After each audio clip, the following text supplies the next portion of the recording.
what you guys have been up to. I think Articulate's really familiar with it too.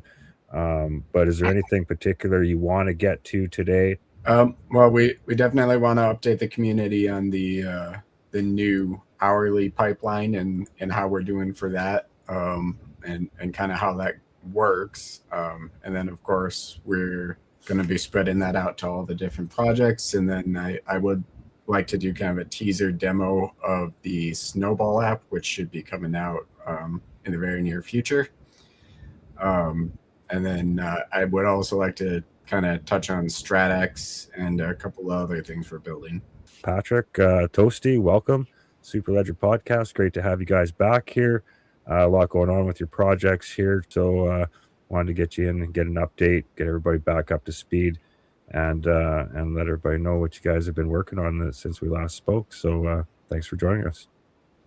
Thank you for having us, Chris. Articulate. It's great as always. I know last time we did this, we went for I want to say 3 or 4 hours straight, and it was a great space. But happy to be back and happy to talk about everything we've done since.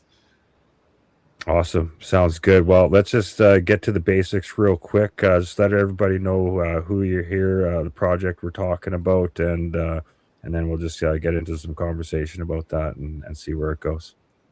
Yeah, so our primary company or our parent company is Quantum Financial Systems LLC out of Austin, Texas. And under that, we have what was formerly Reaper Financial, which is now Capital Revival. We also have Ascension Index and Ascension Mint, Arc Institute, Pillars, Box, and StratX, which we recently acquired, as well as some kind of tertiary tokens that are out there in the wind, kind of hanging out. But we do basically a active utility for every token we buy or every token we manufacture or produce. And what we essentially do is we create a blockchain voting system where, based on the votes of the token holders, we action a utility for each of the different tokens. So actually, before we do that, and only because it's going to hit exactly at the hour, I'm going to share screen here. And I'm going to show people what we've just recently launched about 2 weeks ago. And this is more of an internal admin screen here. But what you'll see happening here is our hourly automations, in which we have now made hourly XRP payments to our RPR token holders, completely automated, as well as the buying and burning of other tokens. Right now, there's 18 different tokens being bought and burned every hour. And then there's also a payment going out to debts of the token holders based on what they vote for. So we're going to see that kick off right at 8 p.m. here and local time. There we go. And it's going to roll right through this workflow, and you'll get to see exactly what that looks like on the admin side. There's no seeds or keys or anything exposed in here, so should be just fine. But this should take about 4 to 5 minutes to run into the airdrop, in which case we'll be airdropping to over 7,000 wallets. We have about 15,000 holders. The only people that don't get it are those who have so little RPR that the amount sent is less than the XRP ledger fee to send a transaction. But in time, if the value of RPR goes up, then even those people might be receiving an hourly distribution. How many RPR tokens does somebody have to hold to receive the drop? Usually just a few hundred would be plenty to be over that limit. So now I did this one in a more manual fashion, and so I started without the auto approve just so we can kind of see it go through the pipeline here. So essentially it's minting 1,369 tokens per hour. We're going to split that between the Reaping wallet, the Dev wallet, the Grim rewards, and the NFT rewards, and it's going to automatically process these. It's telling me those are successful transactions. Minting it out. And then it's telling me the RPR before and RPR after a sale into the Reaping wallet. It's telling me roughly how much it expects to receive. I'm going to tell it to go ahead. And so we have our sale transaction. Now we have our post sale spendable XRP after was actually quite a bit more. It was 29.11 XRP for the hour. And now it knows how to distribute that between the what's staying in the reaping account, what's going to the stimulus. Oh, now it's rolling in auto. That's fine. I'm going to let it go. So what it sees here is the total amount for debts that's based on the RPR vote. 46% of the vote right now is towards debts. And then we have the allocation plan down here. It's saying how much is going to buy and purchase each of those tokens. We're going to tell it to go ahead. And it's going to give us the burn plan. And I'm going to say go ahead. It might be having a little bit of an issue because it did have to restore an older version today. Mainly because I was also working on the local host earlier today, working on an admin panel for all of these tokens to be automated. But essentially what this does, and now you see we're sending out XRP to 7,560 individuals, and it's going to run that airdrop. And typically this is fully automated every hour. On the hour, it's going to complete these transactions. So let me close that share. So the fun part of all that is that previously when we were doing sales, we were doing them every 2 weeks up to 500,000 or 1 million tokens per month. Now we've lowered that down to hourly, and it's just 1,369 per hour, which means we aren't dipping very far into the buy books.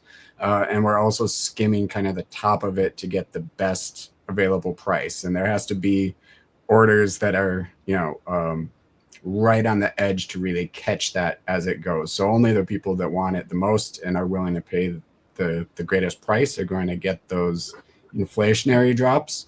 And that's going to raise much more funds to go out and buy and burn other tokens and to pay towards holders' debts, and as well as to send out XRP by the hour to our holders. So right now, for the last 2 weeks, we're already past about $3,000 in debt payments we'll be making to different RPR holders. And in the next week or two, we expect to fully automate Ascension, ARC, and Pillars to also be on a full hourly schedule as well. So debts will be being paid off hourly also. So not yet hourly. Those are still 2 weeks because there is some manual processing on the back end.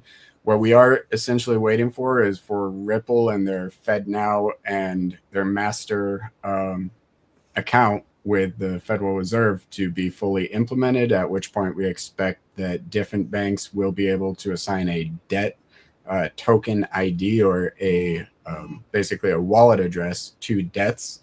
And we do expect within 2 to 3 years, we'll be spending or sending payments directly to a holder's debts in their bank account every hour automatically. So right now, what it looks like is a very slow, 7 to 10 business day processing kind of thing. But once that is implemented and once we see Ripple really integrated into banks as far as the payment networks, if we were to make $1 per hour payment on a $500,000 mortgage at 8% interest rate, that $1 per hour would actually snowball and pay off that loan at about 11 years as opposed to the usual 30, and you would be saving over $360,000 in interest rates. So just making that small incremental payment against the principal is going to be massive. It's going to be a entirely new way to think about finance and money and debt. That's amazing. When I spoke, I think all these pieces together was part of the RES, right? Riley Economic System. Is that right? Yeah, Riley Economic System, or now the umbrella company would be the Quantum Financial Systems LLC. I know that nice. There's been talk for a few years by kind of the conspiracy crowd about the QFS and GSAR and NISARA. We are not that. I want to be clear.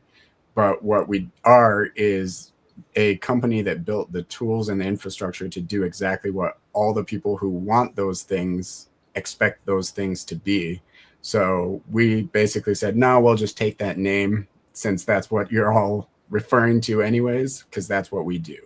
And we're going to grow into those shoes as needed, and we're going to fulfill that purpose as needed. Interesting.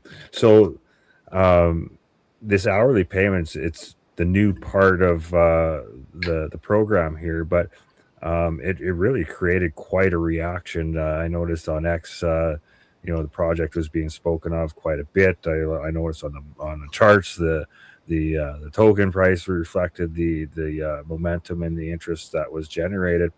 So I was just like, wow, like what did these guys change? Like you guys are always building, have a lot of different moving pieces, right? So I was like, what's the big change here? And there really wasn't any change to your overall structure other than the regular payment went from just a monthly payment to an hourly, which I mean, obviously has value, but it was just amazing to see the interest and the hype that was generated just from that change in itself. And, and it kind of leads you to believe, like, many of us been in the XRP space for some time, streaming payments, it kind of validates that thesis, right? That like if somebody can get their revenue hourly or, I mean, that's obviously preferable, right? So good on you guys for rolling that out and showing the way on that.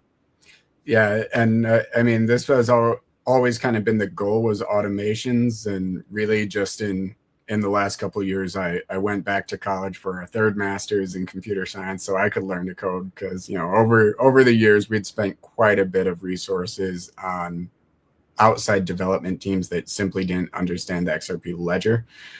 So now that I'm in the game of coding, I've kind of taken it in stride, and we're able to roll into these full automations, and we'll be rolling into automations for across our board for tokens. But like you said, we didn't actually change the product. We changed the cadence from being every 2 weeks to being every hour. And that's, it's much more profound than it sounds, because if you think about right now getting paid monthly or bi-weekly versus if you could actually get paid by the hour after you finish each hour of work at your job, what difference would that actually make in your life? Or in this case, you're not just getting an hourly XRP income, but you can also now with the app I'm about to show you all, you can compound that by the hour as well. So a compounding hourly interest, and as Warren Buffett would say, compound interest is the eighth wonder of the world. So we're going to provide that at the speed of XRP and at the speed of blockchain, as opposed to the ridiculously slow, archaic systems that have existed in the past. Interesting. And so the interest, like, are you earning interest in XRP then, so or on just for holding RPR, we're sending the XRP every hour, and everything is completely self-custody. We don't custody any funds for any customer. So you're just opening a XRP Ledger wallet through Decent, Zaman, Mad Labs, Joey, whatever it is. And if you set the RPR trust line and you hold some RPR, we're going to be reading that every hour and sending XRP every hour. Interesting. And so, and then how do you, like you said, for compounding it also, what does that look like? So let me show you, and this will be I'm going to have to go to my other computer here to show this one, but this is a little bit more than just compounding, but we'll walk through it together. So this is a first look that the public's really getting of the full app.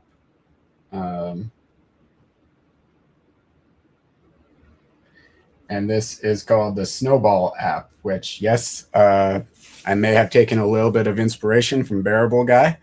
But the Snowball app here, right now it's in beta. We haven't released this yet, but we intend to release this in the very near future. It will be early preview will be through our telegrams. And then once we're kind of content with the lack of bugs, hopefully we'll be releasing this as a downloadable, installable EXE that comes from our websites for all of the different QFS tokens. And essentially what this does, you'll see here, the first page is about the wallets. You can start a new wallet on here.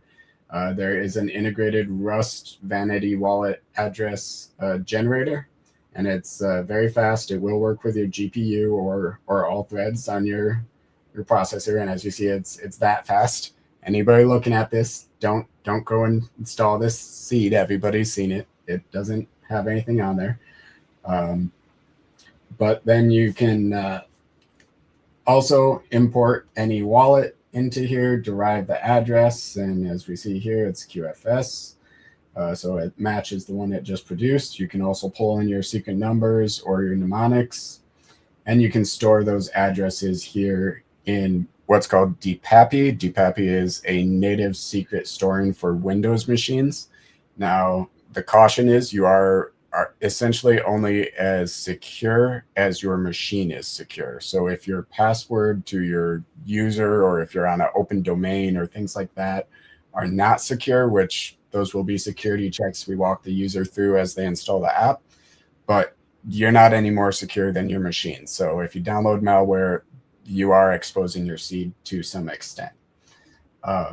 But this will essentially allow you to store those seeds locally within a secured enclave on Windows. And then the trust lines here, these are the 10 different QFS tokens currently. So Reaper, Ascension, Arc, Pillars, Stratex, Box, Grim, and then we have Ascension Aurum, which is gold. It's backed 1 ounce is 1 token. Same thing with AAG, and ACU is copper, we just added. So now what this does is you're able to select your source of income. And in this case, the source is the drip coming from holding RPR. And if you're going to save that, there is an option down here called Blitz that basically finds you the best deal out of the different XRP paying assets.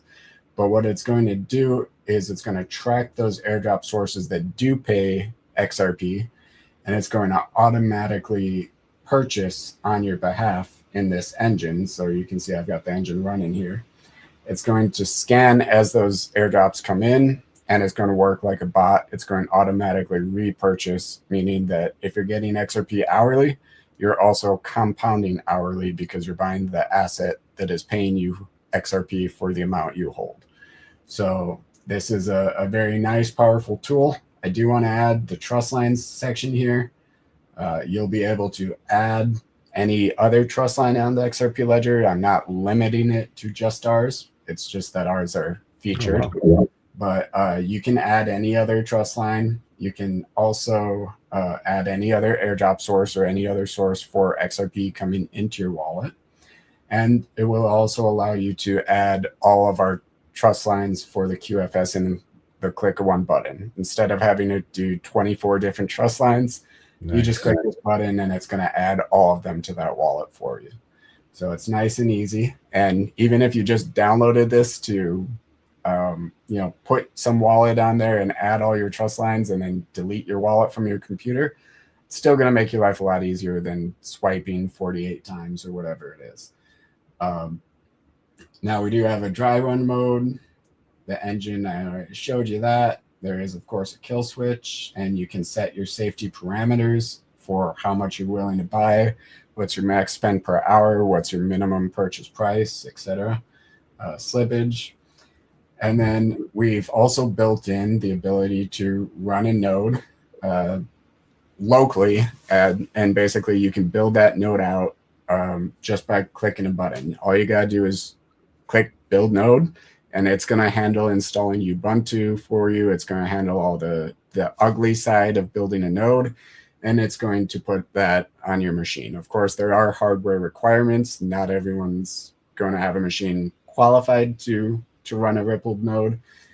However, this essentially does all the hard work for you. And then if you're doing airdrops as a project, if you're doing some sort of bot run as a project to maybe give an additional utility or something shared out to your community, this is an easy way for projects to onboard and kind of do that. Of course, you can purge the node and reinstall it if you need to. typically takes a few minutes for it to actually fill these completed ledgers, but it will do that. And then we have our settings page here, which of course is kind of self-explanatory. You can select your endpoints on the ledger. Polling intervals, which is every 20 seconds, is how often it checks for a new XRP income and then makes a purchase if one comes in. And then we have the associated wallets. I forgot to mention with the node, what we're going to be doing with another company we acquired called StratX is we're going to start incentivizing people to run infrastructure for the XRP ledger. So right now, we all know David Schwartz's famous saying, the best incentive is no incentive. Well, David, I disagree. The best incentive is incentive, and monetary incentive at that.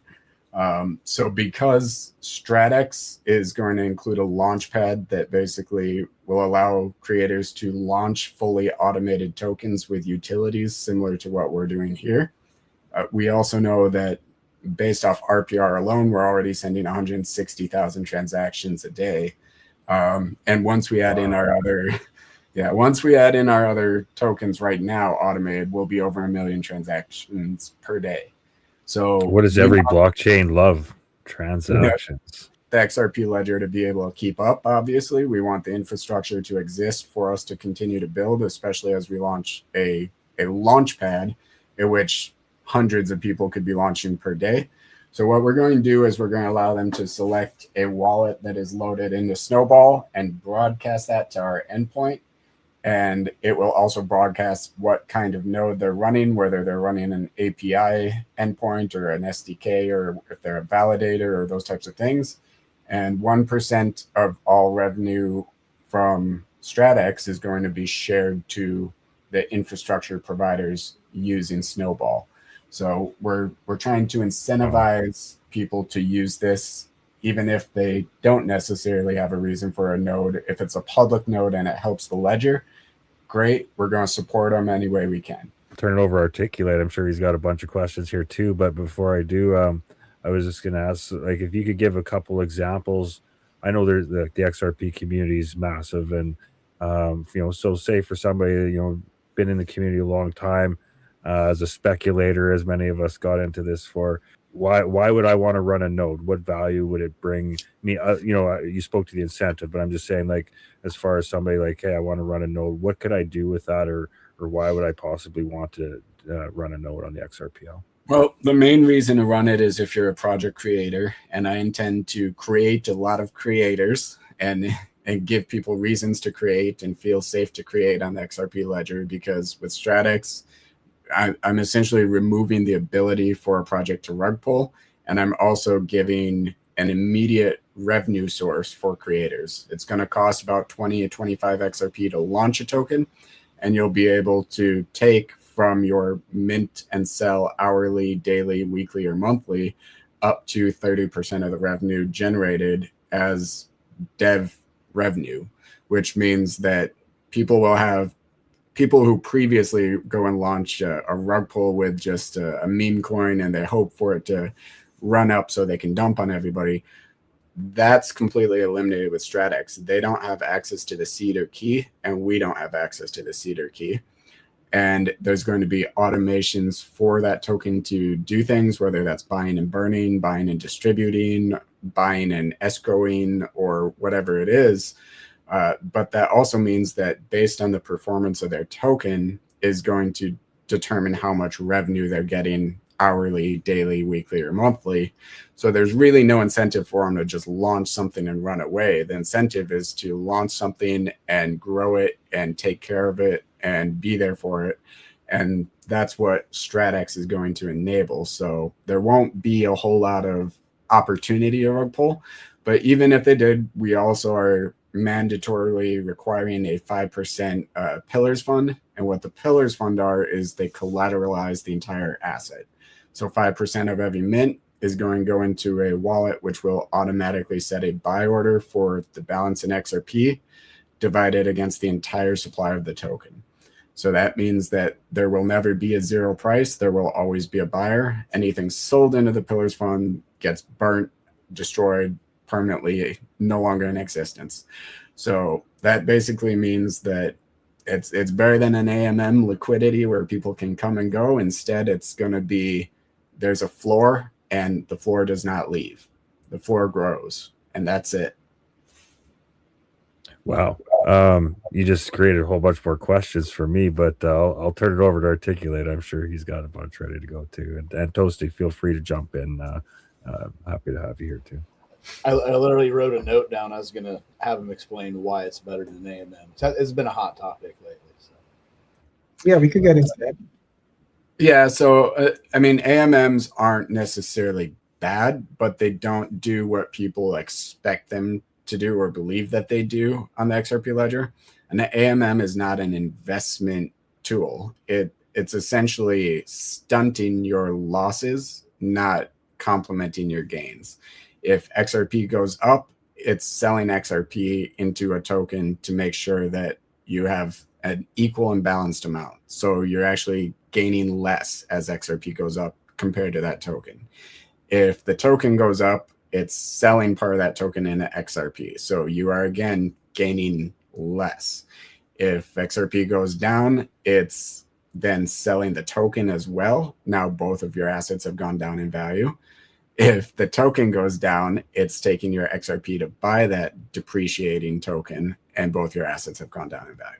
So an AMM, as it functions right now on the XRP ledger, is in no way a investment vehicle. It is in no way a yield paying device.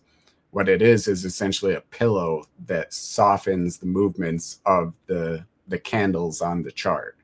And that's essentially all it's meant to do.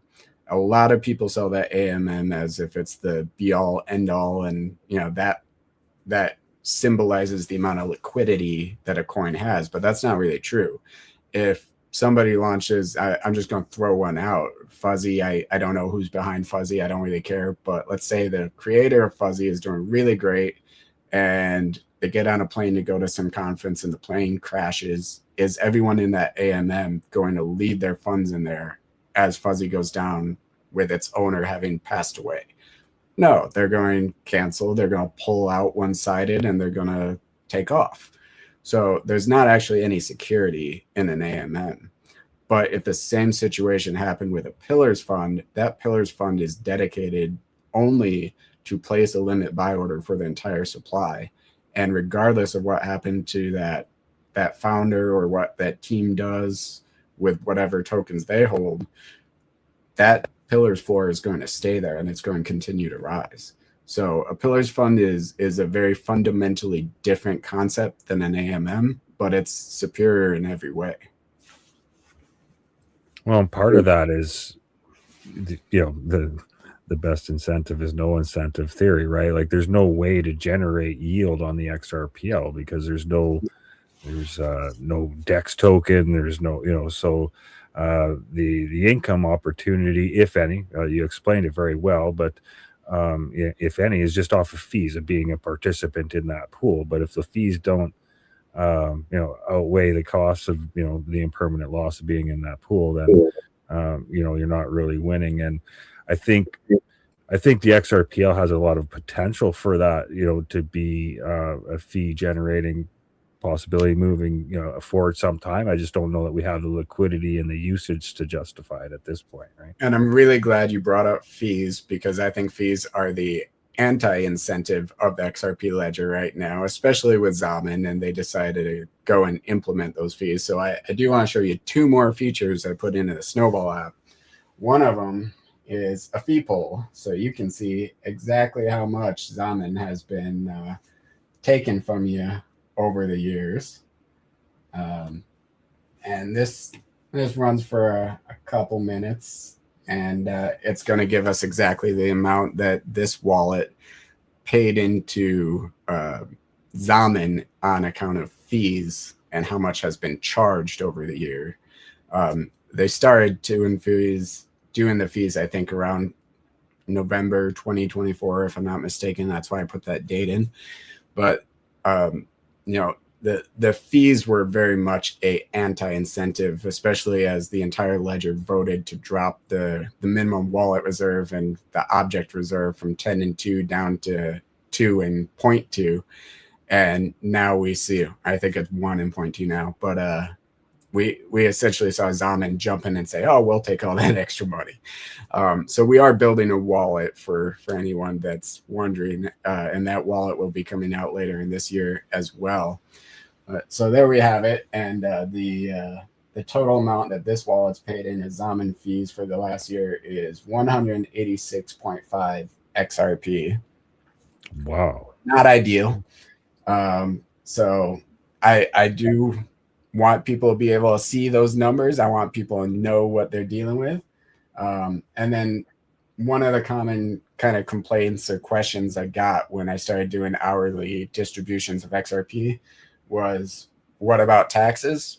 Now, obviously, taxes are different in every jurisdiction, every state, so on and so forth.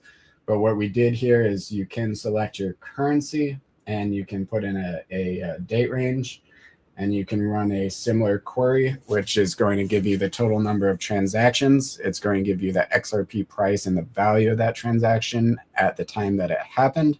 And it's going to give you the income in XRP and the income in US dollars or whichever currency you selected. And you can print out a CSV. So right now, Coinly charges per transaction to do a tax run on your wallets. And I'll be honest, it doesn't work so well. I'm not trying to harp on them, but it just doesn't.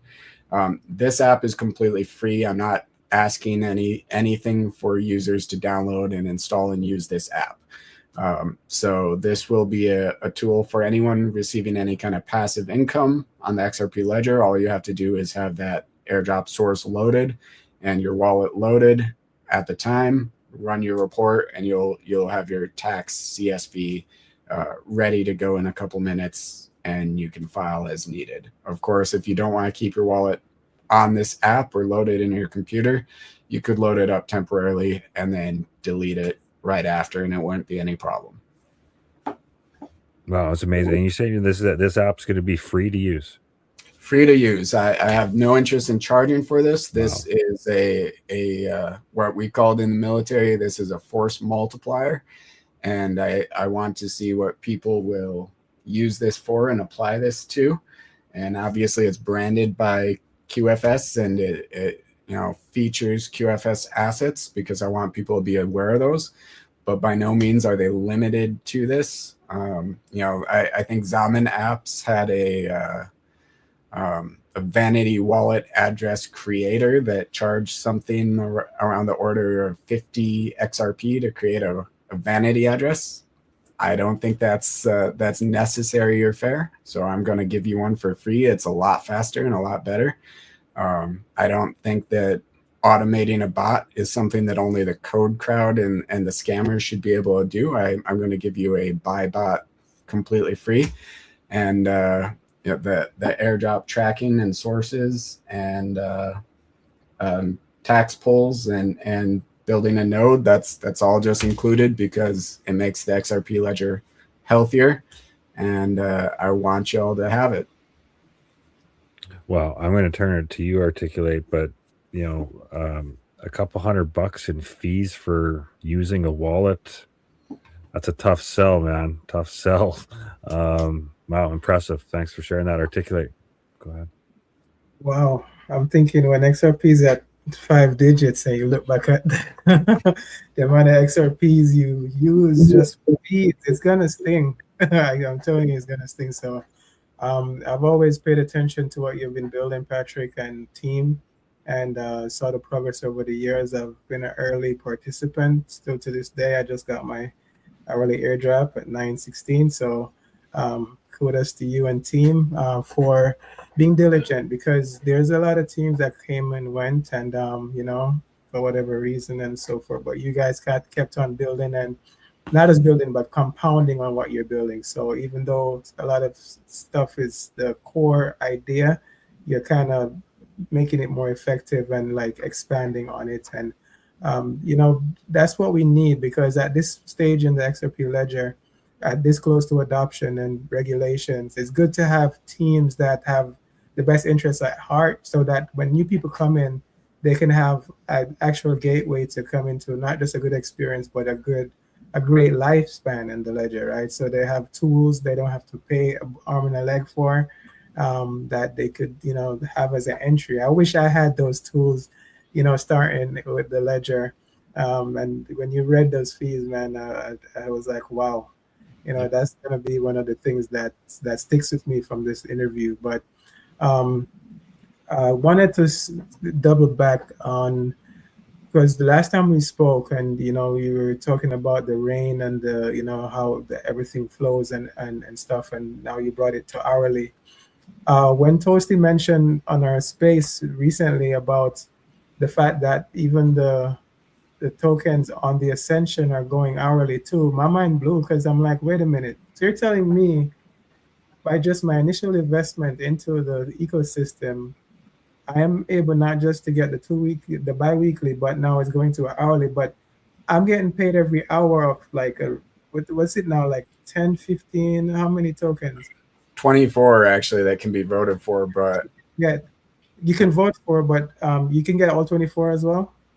Yep, you could get all 24, but we're actually going to be instituting pick your passive as well. So if you don't want to get all 24 and you just want wrap Bitcoin or wrap Litecoin or gold or silver or whatever it is, or XRP, you'll be able to just select that, and that's all you're going to get, as opposed to the entire gamut. So it's totally up to you. We want to give everyone options.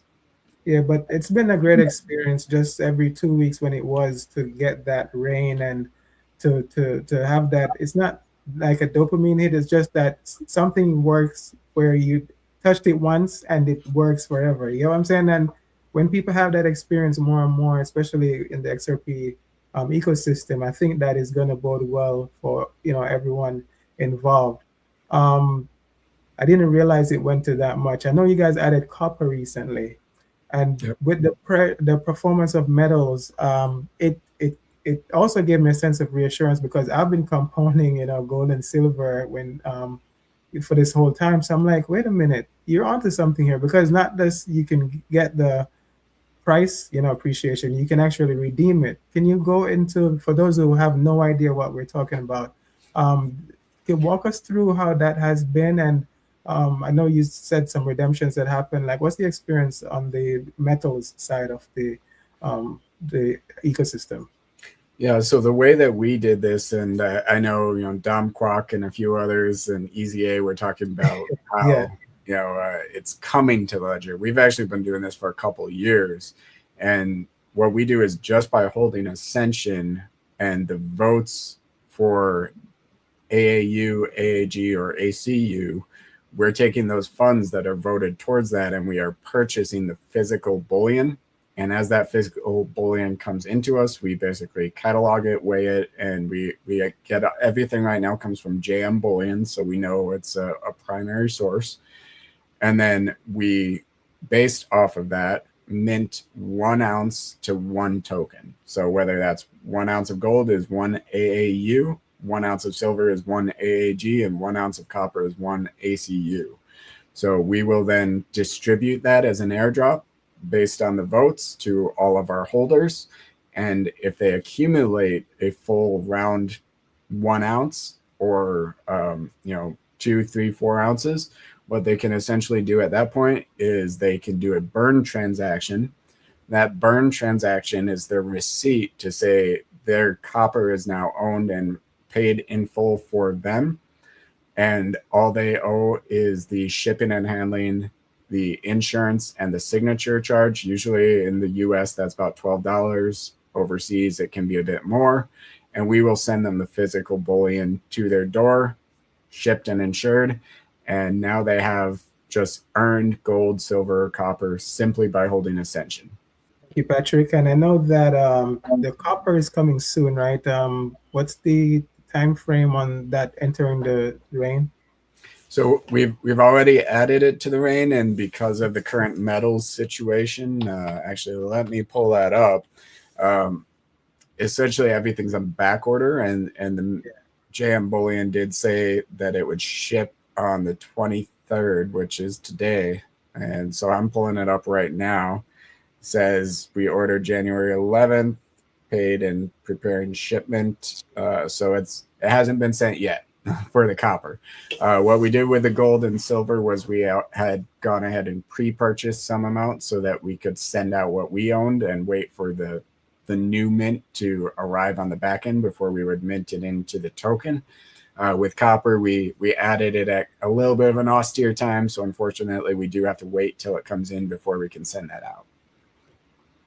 All right, and there like plans, or are you guys thinking of adding more, like say oil or the type of regular traditional assets in that sense? Yeah, absolutely. So as different assets are tokenized, and NASDAQ is talking about this, Sologenic is working on this as well, and we see equities and other types of things being tokenized.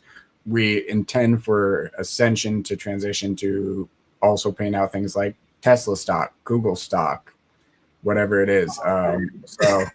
So those will be things that if they are tokenized, then we can pay them out. If that's legally feasible, then we will do so.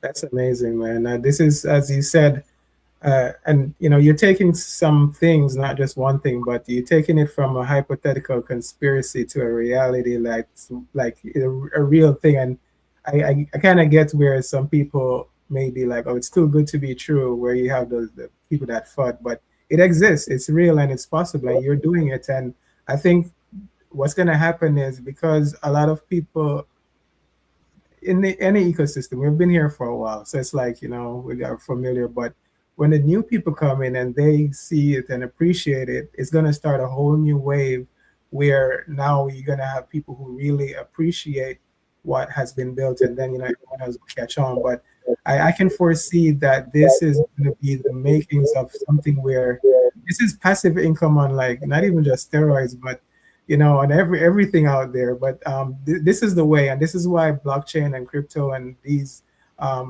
decentralized tech was invented, so that we can have these realities through DeFi and what you're doing with the ecosystem. Yeah, exactly. And we intend to kind of take this even farther than just financials. We actually want to partner with electronics manufacturers. We want you to be able to earn a new iPad, a new laptop, if you're maybe a student in high school or college. We want you to earn essentially a fund that would be your down payment for a car or a house. We intend to partner with BMW, Ford, Tesla, whoever it is. And essentially you'll be able to pick your passive and vote towards that as what you're earning.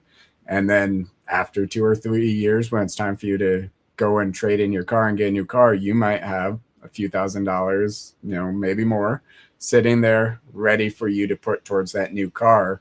And it's already allocated to that purpose, and you've earned it simply by holding Ascension.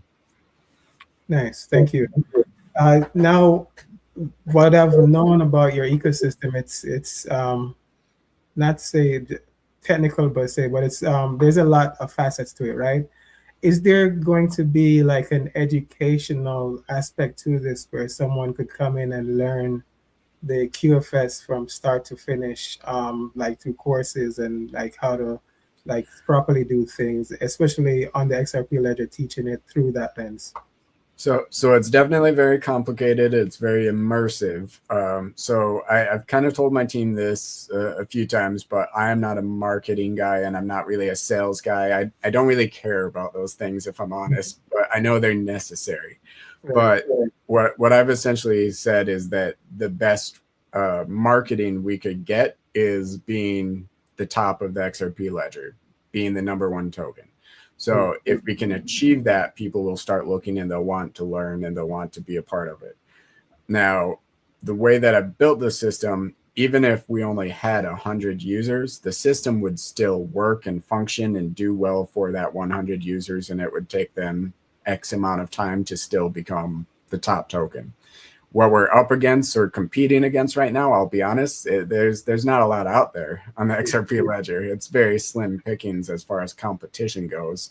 I'm not saying that to rag on anybody. I wish there was more competition, but what's out there is not very high quality, and it's not very intelligent systems, and it's not something that I'm per se concerned about at this point. So I think that as long as we continue to build the utility and those utilities work, this is going to grow. We are going to pull people in, and really the community is wonderful at educating new members. Our telegrams are very lively. We've got people like Brian who are in there all the time just telling people how these things work.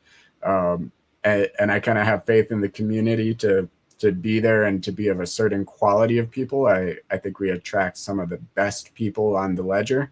Thanks. And, aside from that, my job's just to build. Yeah, thank you for that, Patrick. My last one is going to be for right now. As I mentioned before, we're at this point, I believe that the full rollout or launch fully of, blockchain cryptocurrencies, especially for everyday utility, and, the adoption starts. With where you're at with the ecosystem right now, say if the Clarity Act and market structure were to pass, say next month, February, where do you see, the quantum financial system in a year from now? I think that within 3 to 4 months, with StratX launching and all of our websites being revamped, everything being automated, that we're going to be in a very strong position as we go into this bull run that's kind of been hanging in the wayside, but it's got to happen sooner or later. I think we're going to be in a great position with those pillars funds backing everything. As XRP does go up, we don't have to go down with it when that happens. I essentially have built a red button, and that red button, should I push it, will transition all pillars funds into RLUSD and place the same limit buy order. So what that means is that as things go up, we go with it, and as things go down, we watch and smile. So I've built this in kind of a way that is meant to outlast and outplay what is around it and the rest of the XRP ledger, as well as the rest of cryptocurrency, really. So I expect our means and our capability to build are going to grow significantly in the next year. And we intend to buy some hard facilities in regards to Ascension and Ascension Point, which is something I haven't really mentioned, but we also have an entire technology side, and I'm an inventor with about 30 other inventions that we intend to start building and manufacturing and implementing into the world. Yes, I remember asteroid mining and so forth, right?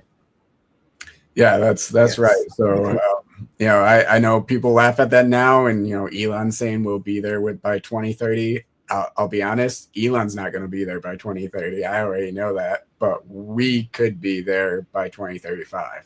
Yeah, that's awesome. And I don't mind diving deep into that one. That's a fascinating topic that we went into. Like I said, last time we got together, we went pretty long, like hours on all of that. But before we drift off too far, you mentioned it a few times, StratX. That's going to be a launch pad that's coming up. And I did have some questions with that, because you brought up some tools in there that are attractive to me. I'm not a big fan of the meme tokens and stuff like that. Risky business, it's fun, great for community building, and there's definitely use cases. I'm not labeling them all the same. Articulate's got a great project, educational memes. There's a lot of things that can be done with these tokens, but you say there's not a lot of competition on the XRPL, and there's a lot of projects on the XRPL. And the AMM hype, generated a lot of buzz, for a lot of these projects. But, in my personal opinion, a lot of them have been extractive. They're looking just to extract the XRP and go. Whereas you guys have been around long enough. I've watched long enough. You guys are here to provide tools, benefit, value to people with your products, and that's clear. Nobody can challenge that at this point, just from what you've already distributed and built.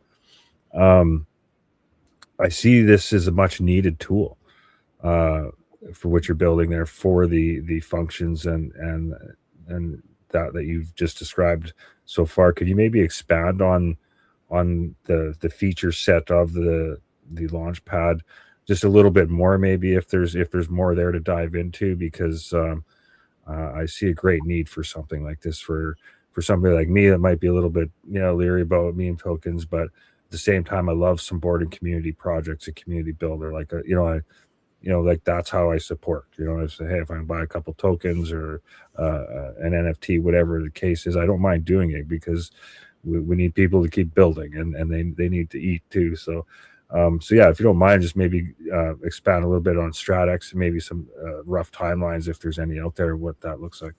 Sure. So I did share my screen on this one as well, and I'll give you all kind of a bit of a preview of what that's going to look like. Now, this is still, of course, a work in progress. All right. So this is essentially the StratX website that we are building an entirely new, robust system for. And if I don't know if it's big enough for you to see it up here, but up top, we, of course, have the homepage, and then we have the Launchpad, full-on DEX with full trading view integrations and licenses, the NFTs and NFT marketplace, Strategize, which is essentially what StakeX, which is what we acquired to become StratX, formerly did something similar to this. We're going to be improving and rehashing that. And then stats and status, but there's going to be quite a few things added to this. The NFT marketplace will be there to compete, and there will be pools, but there will not be lockups. So essentially, if you hold STX and you hold any other token that does have a pool, based on your balance of those, you will receive the automatic airdrops hourly, daily, weekly, monthly, determined by that team, just as you do with XRP and Reaper right now, or RPR. So that's the Strategize side of that. And then stats, we're not really worried about right now. So the launch tool, let me see if I can zoom in on that. Yeah. So the token launch tool, essentially what you'll be able to do is derive your address. You can create a new address from our site, just as before with that Rust tool that you saw in Snowball, and you'll be able to create your receiver addresses and all those types of things. This is just a regular launch. And then you'll also have the option of an intelligent launch, which is basically, this is a full utility workflow that is fully automated. And instead of you having the seeds or keys, these are in a HSM KSL enclave where you will not have the seed or key. We will not have the seed or key. It's locked inside of a safe that nobody actually has the access to, and it will be used with this. You'll be able to mint your initial token and supply, set in your URLs and your websites and your Twitter and all of that kind of stuff, and your images, and then you'll be able to mint monthly up to 1% of the initial supply. That will be the limit. Is if you mint 100 million tokens, you can mint 1 million per month after. If you mint 1 billion, you can mint 10 million per month after, whatever 1% is. Maybe I'm bad at that. I don't know. Ignore that. So you'll be able to set your frequency, whether that mint is monthly, weekly, daily, or hourly. And then that minimum economic send is just a safety feature to make sure that you're covering the fees of that send.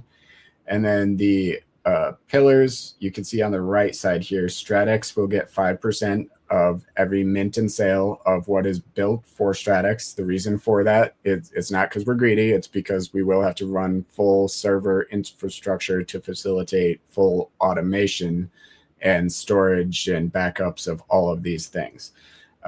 Then there'll be 5% mandatory to a pillars fund for every token launched in our Launchpad.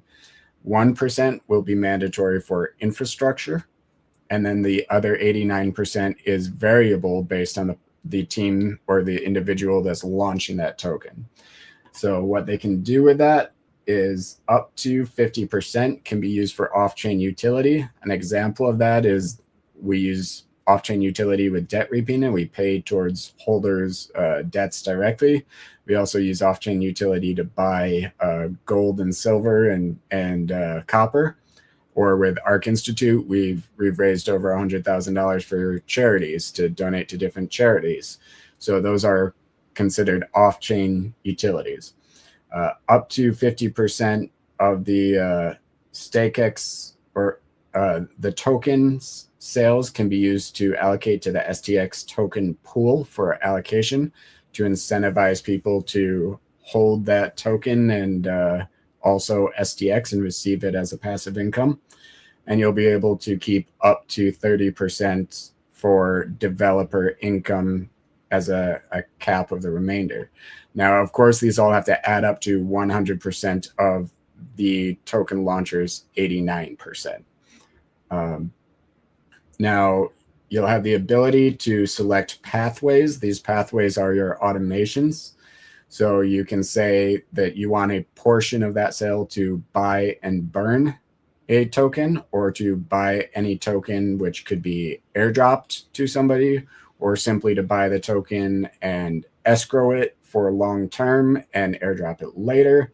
Or you could have some sort of donation string. But essentially what this is this is a layer 2 smart contract for the XRP ledger, much like what you saw earlier with our automations of hourly passive XRP for holding RPR.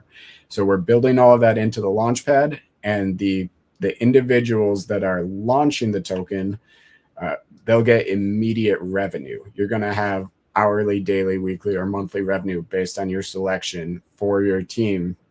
And that means that you're no longer begging Ripple for a grant. You're no longer out there trying to sell your tokens off to get that income. You're going to have a fixed, measurable income from the moment you launch, and it's going to be based on the performance of your token. So if you're using that for marketing and development, then you're probably going to do pretty well. If you don't use it for marketing and development, that amount's probably going to shrink into the pillars floor until your token has been eaten away and disappeared. So that essentially removes the rug aspect of what anyone can do on the XRP ledger. So this is similar to First Ledger, similar to Pumped Out Fund, but instead of MEMS, these are utility tokens, and it's a utility launch pad. The I look at it too, and it might be an oversimplification of it, but DAO tooling. I mean, if you're setting up a DAO, I mean, this is a great thing to have a lot of your tokenomics baked in, right? Just take that rate out of the equation. It's brilliant. I really impressed with this concept. Yeah, exactly. And my biggest pleasure in doing this is when somebody comes along and uses something I built in a way I didn't anticipate. When I showed up to the XRP ledger, no one was thinking about using burns and buying other people's tokens to burn them as a way to do business. And we've been here for 4 years. One of the things I recently saw, XR Pixel Jets, they actually are holding RPR as a way to keep a base of XRP in a wallet to run their video game that plays on the XRP ledger. I never thought of it, but that's awesome. I love it that they're using something I built in a new and inventive way. So that makes me happy. So now with these, we do still, even though I've talked about liquidity pools and AMMs, that's still a thing here. You can still pre-fund your AMM or a seed a token amount as far as a limit buy order. And then we, of course, the payment is going to be based off of the number of wallets that need to be created for your pathway, basically the token reserves. And then it's going to be on top of that an additional 10 XRP. We aren't taking that XRP. What happens with that is it market purchases StratX token or STX token, and it burns it. So every token that's launched on here is going to reduce the supply of STX. Before this whole site launches, we're going to do about a 95% burn of the current STX supply, because most of that was in the dev team wallets of the legacy team we inherited this project from. And then we're adding that additional utility of if you're holding STX and any other token that has a pool for Strategize on strategyxrp.com, then that is going to also yield for you and give you an income in that additional token or whatever token they've decided that pool is going to pay out. So this is essentially a way to make money move and create velocity of money on the XRP ledger, create transactions, and create movement that is going to benefit people if they do the work to get there.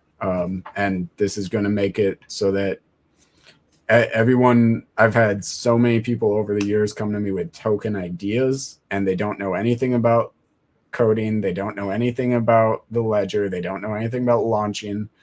But they have a great idea. What they really need is funding, and they need pathways, or they need channels for payments. And that's what I'm providing. I'm taking away all of the things that are liabilities for them, and I'm providing infrastructure that will get the job done the way they want it done. So do you see this as, like, you've built some powerful tools on the XRPL, but also with that, you've put forward some interesting ideas. We haven't talked about it much, but the ARC Institute, that's one of them. Ascension, that's another. But correct me if I'm wrong, the ARC is the charitable like what you guys are building, right? Could somebody duplicate what you guys are building if they wanted to do a charitable structure? These are the tools that would basically enable them to do that without spending years of coding and figuring out all the kinks along the way, like you have in the last 4 or 5 years. Yeah, absolutely. And I wouldn't at all be bothered by somebody duplicating our work, even using our work, because ultimately what I want is for these utilities to live, exist, and thrive. And I want people to have the opportunities to use these things to achieve a better quality of life. If somebody is going to donate to additional charities with an additional token, great. If someone's going to pay off somebody else's debts with an additional token and they know how to work that infrastructure, which by the way is very challenging, but if you can do it, go for it. If they're buying gold and silver and tokenizing it to the ledger, and they can maintain legitimacy and the trust of their community, great, good. I have no issue with any of that. Yeah. I just really like, we haven't dove into it, but what you guys do with the ARC Institute, would you or Toasty, if you're familiar with it, want to expand on that a little bit and just demonstrate how projects can give back as opposed to just extract? So with ARC, it's a similar tokenomics model to most of our tokens, where we mint and sell at market a certain amount that is set per month and now going to hourly. But as we raise those funds based on the vote of the ARC token holder, we are sending a percentage of those funds to the charities based on their vote. So we support the Innocence Project. We support Mobile Loaves and Fishes, which is a homeless permanent housing project here in Austin, Texas. We support Battle Dogs, which is a PTSD and veterans rehabilitation facility out of Alaska. And then we support Raising Men and Women Lawn Care, which is a gentleman by the name of Rodney. I want to say his last name Smith. Don't quote me. But he encourages children to learn to mow lawns for the elderly, the sick, the veteran, etc. And he donates them a lawnmower and a weed whacker and a leaf blower at the end of a challenge where they do these things for free. And I think that's great for the youth. So we did a very in-depth vetting for all of these charities. We have what we call gates, and we make sure that all of these charities are of the highest rapport and of the highest standards of legitimacy. And then we raise the funds based on our token holder. But the cool thing about that is, right now, if you're driving down the street and you see somebody on the corner asking for money, and you pull $20 out of your pocket and you hand it to the guy on the corner, really all you're doing is you're getting rid of that money, You're hoping for the best, and maybe it'll help and maybe it won't. Hopefully it does. But that's not really a solution. That's not a sustainable solution. But with ARK, you don't actually lose any money. You're holding a token, which is paying you a passive income in XRP, RPR, ASC, or GRIM, or all of the above. And then you're also directing funds towards a charity at the same time. So you are literally earning to do something good. So that's one way that creative economics, creative smart tokenomics can be used to affect the real world and change lives in a very real and measurable way. And so between those charities, I think we've donated a total of about 150,000 now. One of them, Battle Dogs, is still holding over 21,000 some XRP. So they haven't actually cashed out yet. So they've been basically dollar cost averaging in this whole time. And at some point, that's going to do a lot of good for somebody in that charity. Yeah, that's amazing. Yeah, I remember the Battle Dogs one, and I can, like, the homeless one has me interested on what that group is doing, but it's a problem that's unfortunately becoming more and more of a evident one, no matter where you go in seeing that. So yeah. And they have a very different and creative solution too. And they actually, what they do is buy tiny homes, and they've built an entire village of about 600 tiny homes now, which houses almost a third of the homeless population of Austin. But when they take somebody in, it's actually a permanent housing situation as opposed to a temporary shelter. So most of their residents will go there, stay there, and actually live there until they pass away. And they even have a cemetery on site, which is, really an amazing thing to have for a homeless population. And they're working with homes that are, usually about 390 square feet is the max, as low as 250.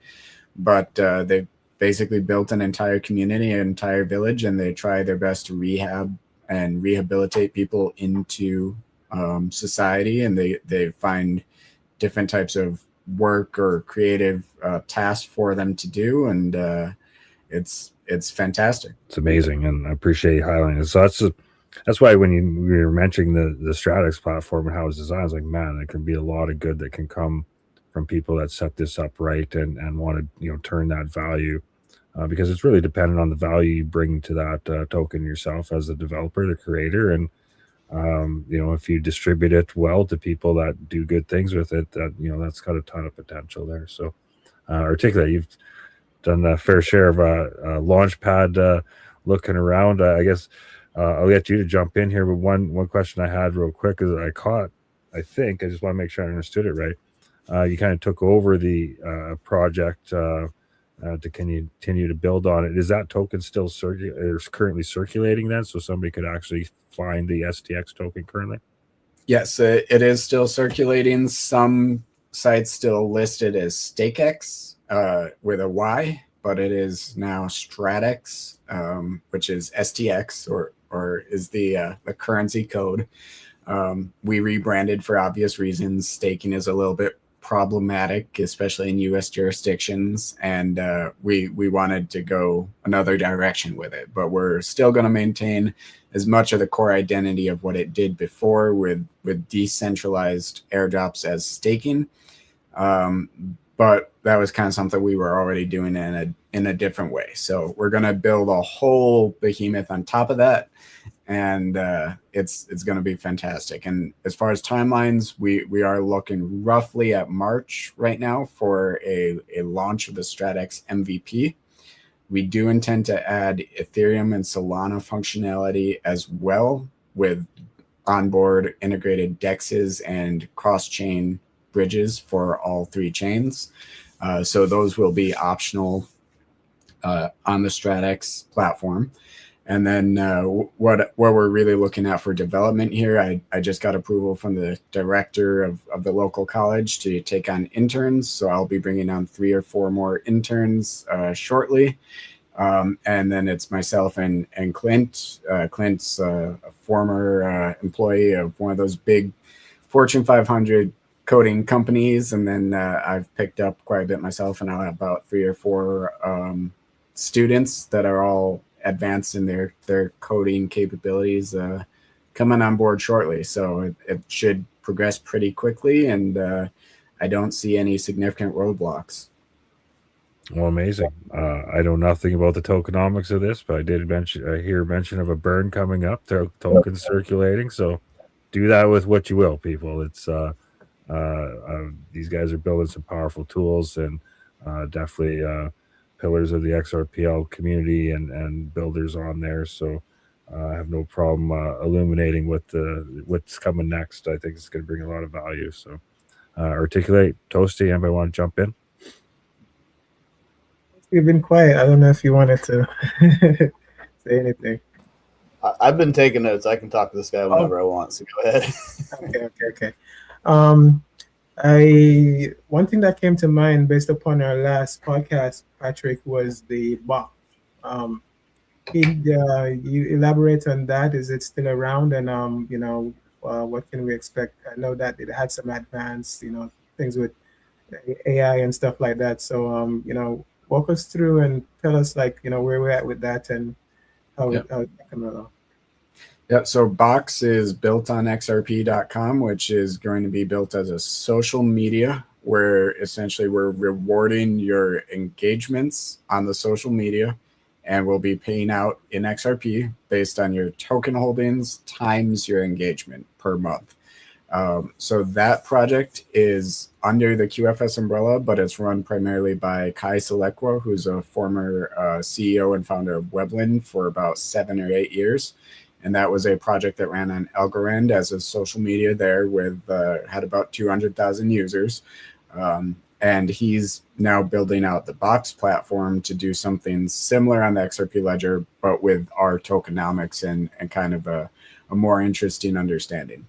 So once Box goes live, we will be integrating that also into StratX, because as new tokens come in and launch and you've got a launch pad going on, you want social media specific to that to be able to talk about those tokens. And so instead of having to go and start Discords and Telegrams and all those other channels, when you go StratX and you launch a new token, you'll have an immediate dedicated room basically to talk and have comments and stories and social media about your token. So it's going to be a really interesting tie-in, and I'm not quite certain how it's going to line up all yet, but I know it's going to be great once it gets there.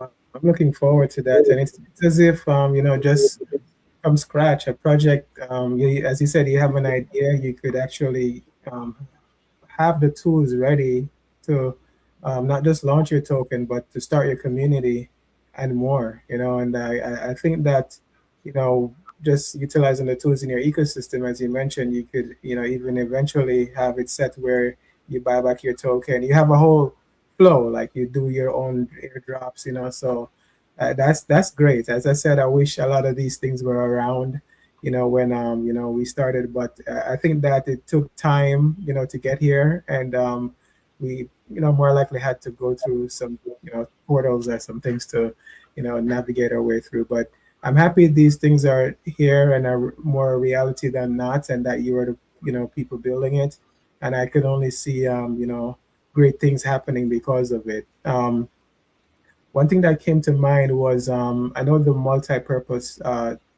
amendment MPT tokens. Is that something you guys are looking into to use those programmable features to add logic to your to the tokens? Or I don't know if that's going to be in the launchpad. I'm just guessing here, but yeah, is that something you guys are going to tap into as well? So one of the interns I'm onboarding, who has a background in C++, her primary task initially is going to be parsing and kind of decoding every single amendment that has happened on the XRP ledger and telling us where we could tie those amendments into or create utilities from them. Of course, there's been 80 or so. I'm going to sound a little bit arrogant saying this, but I'm going to say it anyway. Right now, most of the XRP ledger has not yet figured out how to utilize the basics: mint, sell, buy, burn, airdrop, escrow. Those 6 things in and of themselves can create so much utility. And that is what we are using for all of these things we've created. And yet most projects don't even think of them in any kind of meaningful way. So now that there's 80 some amendments on the XRP ledger, and there's all of these very fancy things like MPTs, and you've got permission domains, and you've got, multi-sig atomic transactions with 8 transactions per one and all that. It's great. But most people don't have any clue what they're looking at. And a lot of transactions, amendments, even the ones that have been approved, have gone completely ignored and unutilized to this point, because unfortunately, most of the creators on the XRP ledger are not very serious about the XRP ledger. They just want to get in, get some XRP, and get out. Right. Yeah, because what brought to mind is, you mentioned Solargenic earlier, and I know the multi-purpose token standard is going to kind of bring that smart token type functionality to the ledger, where you can add logic, extended logic as well, similar to what Corium does. And I know the bridge is there, and I know that there's going to be opportunities, as you said, with the stocks and other things, where it's going to be that symbiosis between ecosystems. And SolarTex is expected any day now. They came out of beta testing, and the CEO announced that they're ready for the live environment. So on-chain fully backed one-to-one stocks is going to be a reality sooner than later. And I can't wait, man, because I know that with the ecosystem you're building, it's going to have real purpose and real utility. And I'm looking, because as Chris said, I have a project on the Corium right now, which is an educational aspect where we make education or smart things go viral through a meme, utility. So I'm looking at bringing that to the XRP ledger, and definitely would like to, we have the CCD token as well. See what we could do as an ecosystem to, tie in as we do the media, and the tech on that side with where you guys are building. I know that's something can be, there can be some overlap there that we can, work with or work on, to make this a stronger, push or, build, because there's, as I said, I've been around, and it's only since the year started, basically, I've seen more people talk about, Reaper or Kepler revival than I've ever seen, in a long, long time. And we want more of that, because I am happy that it's been, talked about, and people are actually discovering things that's been, as you said, a lot of the amendments, the infrastructure is there, but there's no one really kind of like peeling back and say, okay, hey, what can we do with this, or where does this go? And I think when people, because the institutions are going to come, they're going to be like, okay, but they're going to have their people. But when, we on this side kind of get it, it's more powerful, because we can build the tools we need and, formulate, make life easier for all of us. With that being said, do you foresee what you're doing now, making it across the bridge, or the Corium bridge, into like other chains? Or I know you said Ethereum and Solana, but are you looking to tap into the IBC side as well? We're looking to expand really everywhere as the infrastructure allows, and as our own expansion allows. Obviously, we're XRP Ledger centric, but by no means am I a one chain, one token kind of guy. I'm very much a multi-chain, multi-economy type of person. What the average user or the end user needs to experience in regards to which chain they are on is exactly nothing. Nobody cares if they're writing an email on HTML or JavaScript or TypeScript or anything else. They want the email to send from point A to point B, and they want it to work. And that's what needs to happen. And that's what needs to be the experience across all cryptocurrency.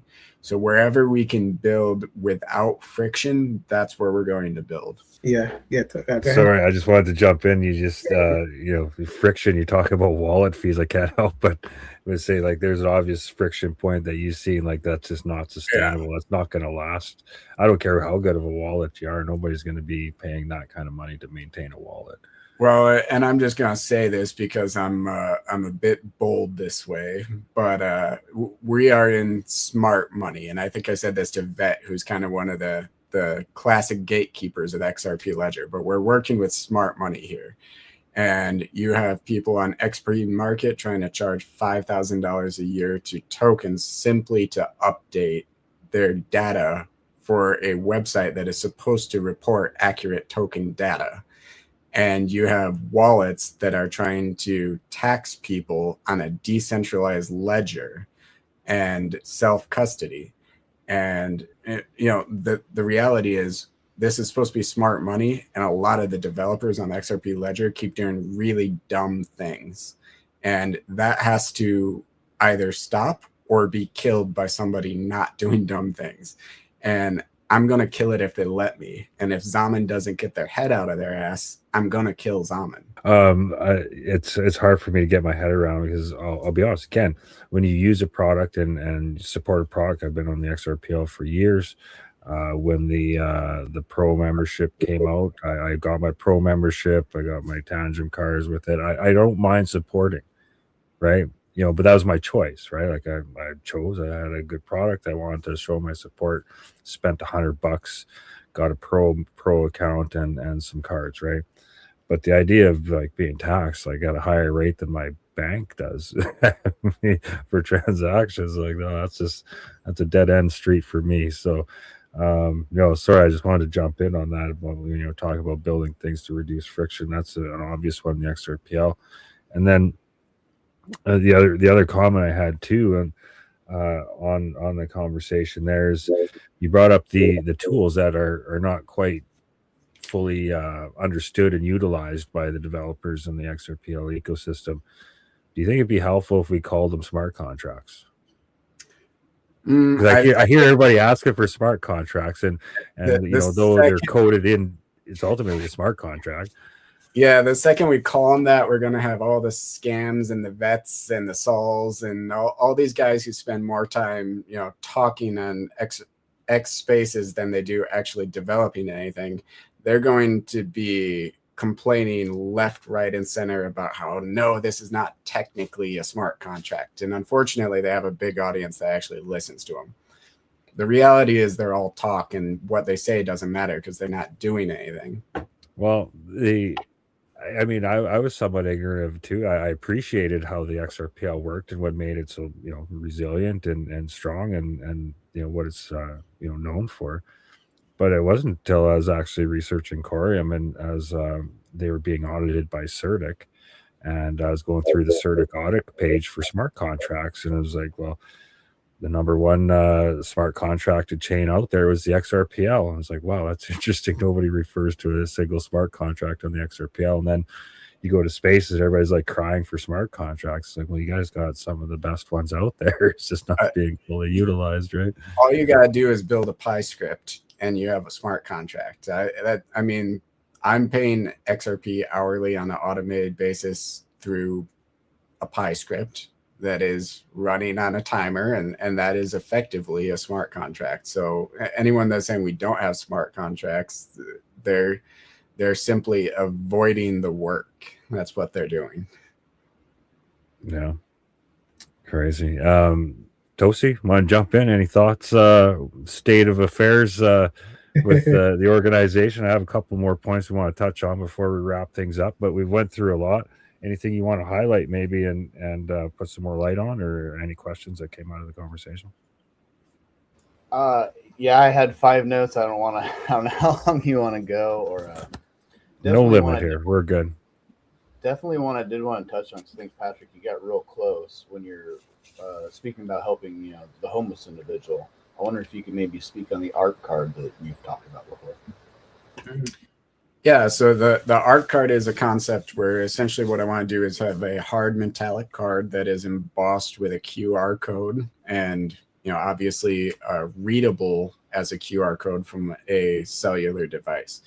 Now, what I envisioned with this, or kind of the big question behind the art card, is how do you make it so that one homeless person on the corner who doesn't have a cell phone can interact with the digital economy, and how do they interact with another homeless person who doesn't have a cell phone in a digital economy? What happens when we do end up cashless as a society and nobody has the ability to actually help somebody if they're trying to help them? So the art card was a question of how do we accomplish that off chain but on chain? How do we accomplish it without being electronic, but also while transferring electronic value? So by having that physical metal embossed card, the individual would be able to hold that card up on the street corner if they need to, and someone could simply scan it with their phone and send some XRP or whatever token it is. The individual would receive it to that card, which is also a debit card, and can liquidate in some algorithmic order of precedence as they go to spend it at a grocery store or a gas station or at an ATM to withdraw cash or whatever it was, right? Now, there could also be ATMs for them to go to and tap their card or swipe their card and say, I want to send $20 to this other homeless person that needs it. And they've just swiped it, and now the next person comes along and swipes their art card and they receive it. And it would be, I forget what those were called on the XRP ledger, but there was something kind of similar that was hot for a minute and it's still out there. But basically you put it in a holding box that someone has to claim, or a claim ticket. So that would be one solution to basically bank the unbanked and allow them to have an account that they can receive and spend financial assets in a cashless world. So that's what the art card concept is. Yeah, it was XPOP, Patrick. What was it? XPOP? XPOP. Yeah. So I think that's a great utility. It hasn't quite come into its fruition yet. Yeah, and that's a great point, because there is definitely a move to that cashless society. So yeah, what happens then? When can't transact freely like that. I look at it right now. Somebody sends me $5 on crypto.com. I got to do a travel rule form out, right? So imagine when we come cashless, so they're going to want to know who I gave my $5 with, and you just got some guy in the street that just needs $5 for some lunch, right? So Yeah. no, it's brilliant. And so you have a card system that you're looking at for rolling this out, like as far as a provider on that? We would want to be Visa or MasterCard based, just for acceptability. Maybe Amex, but Amex is not always accepted everywhere. Sorry, Amex. But we would primarily want to partner with Visa for this. I think that's very possible as we grow here. These large corporations that are all owned by the same three other corporations that own each other, BlackRock, State Street, Vanguard, they're all trying to come in line with what is the UN Charter of 17 sustainability goals. And essentially what I'm building in the QFS answers all but one or two of those goals. So either they're willing to back it and willing to help us solve these issues, or they weren't really ever about those goals. I don't know. I'll leave that up to speculation, but I think that there's money and support out there with these large companies to get these things done. Awesome. Anything else on your list there, Toasty? That was definitely worth highlighting there.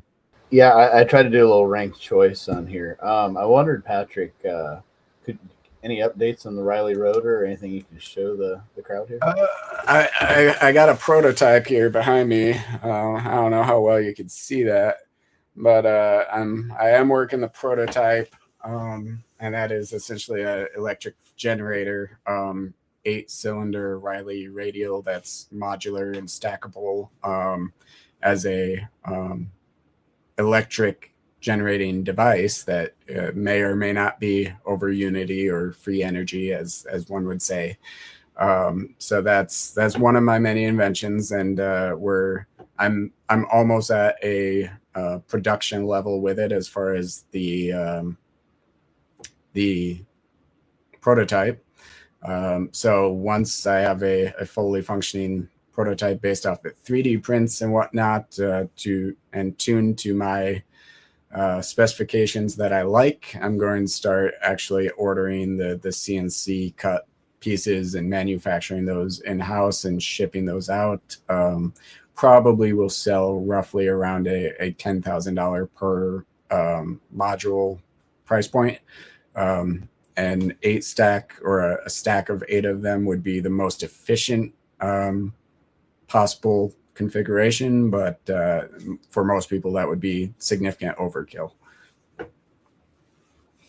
Well, it's of big interest to me. I'm currently living off grid on a little island in the Pacific here, so spent thousands lately on batteries. So I'm fully appreciating the importance of creating, harnessing, and storing your energy for the things that are important for you. So I'll definitely be keeping my eye closely on that, because I think there's some good technology that's been held down for a long time, and it kind of goes down that avenue there. So yeah, really excited. Is that just something like is this like a pet project that's on the side, or is there a way for community to become more directly involved in that specific thing you're doing?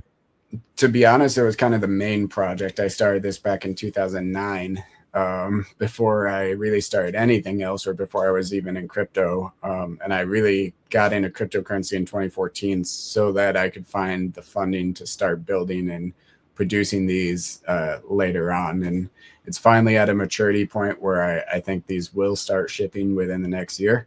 But I don't yet have a good tie-in for it to cryptocurrency itself. But I will say that if you're one of those people that is into mining Bitcoin or Ethereum or other types, then having one of these would obviously increase your margins.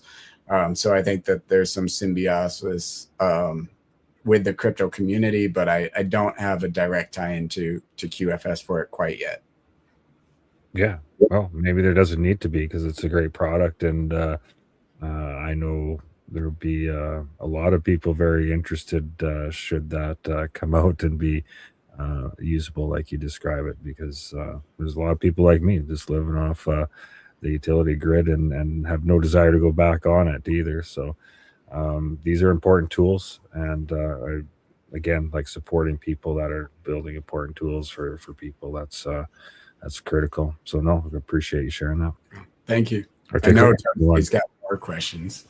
Yeah, no, I don't mind. Yeah, it's and that's what we said when we first spoke on that X Space. I said, well, yeah, if you want to come on, just go ahead, because we want to make sure we highlight this. We spoke hours before. You've been on the show a couple times, but it's hard. Like, I didn't want to spend any time in this conversation, going back on your own personal histories and getting to know each other, and spending a good half hour on that. There's a lot of story there, and when we release this, I'll probably link to our previous conversations too, because you do have a very interesting story, and it kind of explains. We took the time to explain like how a person could have the capacity and the energy and the drive and the support to take on these initiatives that you have, because they're massive undertakings. Kind of saving one towards the end there that we haven't talked too much about yet, because it's a big one, and no pun intended. But I really appreciate it. It's what I've always admired about this project. And a fun story, I have somebody that I helped get into crypto back in 2017 roughly, and they got themselves to their target of their XRP stack that they wanted to have for moving forward. This is back when everybody was sure we're going to $10,000 here on very short order, but here we are years later. But nonetheless, life happened. They had to divest their XRP, unfortunately, but the tokens that they always held on to ever since is the only one was the Reaper token, and so their crypto experience has been the last many years just getting their drip for holding for these tokens. And they're pretty devastated to leave the crypto space the way they had to, but at the same time, every time I touch bases, I'm still getting my drip. I'm still getting my drop from those guys, and that's what's keeping them hanging on. So yeah, you guys bring a lot of value to people. I could be wrong on the timing, but I know that when the Reaper token first launched, it was, I think, the way I remember it anyways, towards the end of the big airdrop cycle there, and by that time I was pretty exhausted from it all, and so my friend of mine, he went all in. He's like, oh no, this Reaper one, it's gonna be good, it's gonna be good. I was like, oh, I'm just so exhausted, and so I never did get in on my airdrop like I should have, and we spoke a few times since, and I've always been captivated with the project, and because of your new app, I think that's what's going to put it over the top for me, because I always go on the feedback of everybody, and I haven't spoke to anybody yet that's been involved with your project that's regretted it or was unhappy about it or had anything negative to say at all. So in the XRPL or the crypto space, to be around 4 or 5 years like you guys have, putting out as many products as you guys have, as complicated as they might be for some people to understand on the surface, that's pretty impressive in itself, to be able to sit here and say that. So hats off to you guys that you found your way through that whole battle the last few years, and still have people respecting what you're doing, looking forward to what you're doing next. A huge community, I'd say one of the larger communities of holders on the XRPL, and it's great. I'm happy to have you guys back here again for an update. I've been saving the Ascension topic towards the end because that's a really interesting one to me. But before we move on, I do want to make sure we got through Toasty's list. I want to make sure Articulate's got any questions out there. I was just going to say, before we move on, I do want to say the Trustline free airdrop craze is coming back with StratX. That craze we saw in 2021 of everyone sending trust lines and getting free airdrops.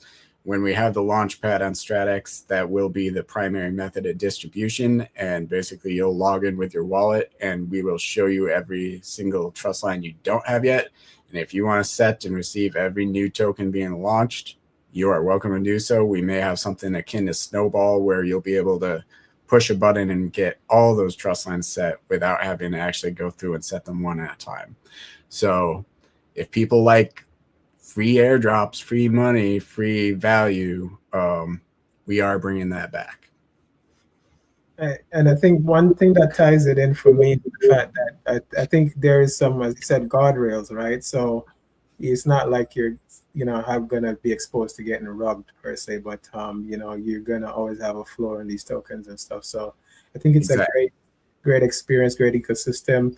One question that it's kind of tying in what is happening with, the exchanges, right? I've noticed, say, Coinbase and a few other centralized exchanges are moving to integrate DEXs now. Is that something that you, I'm not sure if they had the XRP ledger on the list, but is that something that you foresee as the foreseeable future with that? Because, the DEXs are kind of doing better than the centralized exchanges. So they kind of, they're trying to tap into the liquidity by integrating the whole DEX instead of just listing one token per se. Is that something that you guys are like foreseeing in the future with, like, say, the Launchpad and the possibility of, getting integrated in these centralized exchanges that way? I think that the centralized exchanges realize that the more experience you have in crypto, the more likely you are to leave the centralized exchange. Yeah, that's true. And for them, what they're trying to do is they're trying to create enough mud to keep you there as long as possible in the centralized exchange before you actually leave to a DEX and start doing things the proper way. I don't think that centralized exchanges as they are today are going to be able to compete with the banks as they start also becoming exchanges. But ultimately, the DEX is going to kill both, because at the end of the day, you can't undercut 0%. You can't undercut somebody who's not charging fees, except, of course, with Viva, we're actually going to pay you to have a wallet. So, there's that. But so the reality is incentives will drive the game, and at the end of the day, the centralized exchanges always are going to need fees. They're going to have shareholders. Coinbase has shareholders, and those shareholders are going to want more and more yield or more and more income or derivatives, and it's not going to be there because there's going to be too many third-party options that don't come with those fees, and ultimately that kills the centralized exchange. Perfect. Yeah, I just wanted some clarity on that because it is a big, not just discussion, it's happening. Like I think Coinbase just integrated the base DEX, but then they integrated Solana, and then you see Solana, with XRP ported over. Like there's this thing where everything is becoming kind of like a cross multi-chain experience, and it took, I guess, over a decade to get here. But these are some of the things I foresaw, like when I just came in. Okay, one day it's going to be here, or I hope it's in the next 2-3 years. But it took over a decade, But I think it just also shows where we are timing wise with this whole thing going mainstream, because I don't know if you've noticed, but over the past, say, 3 months, I've never seen so many high level NDAs getting dropped and news getting put out there that were all conspiracy, 5 years or so before that. And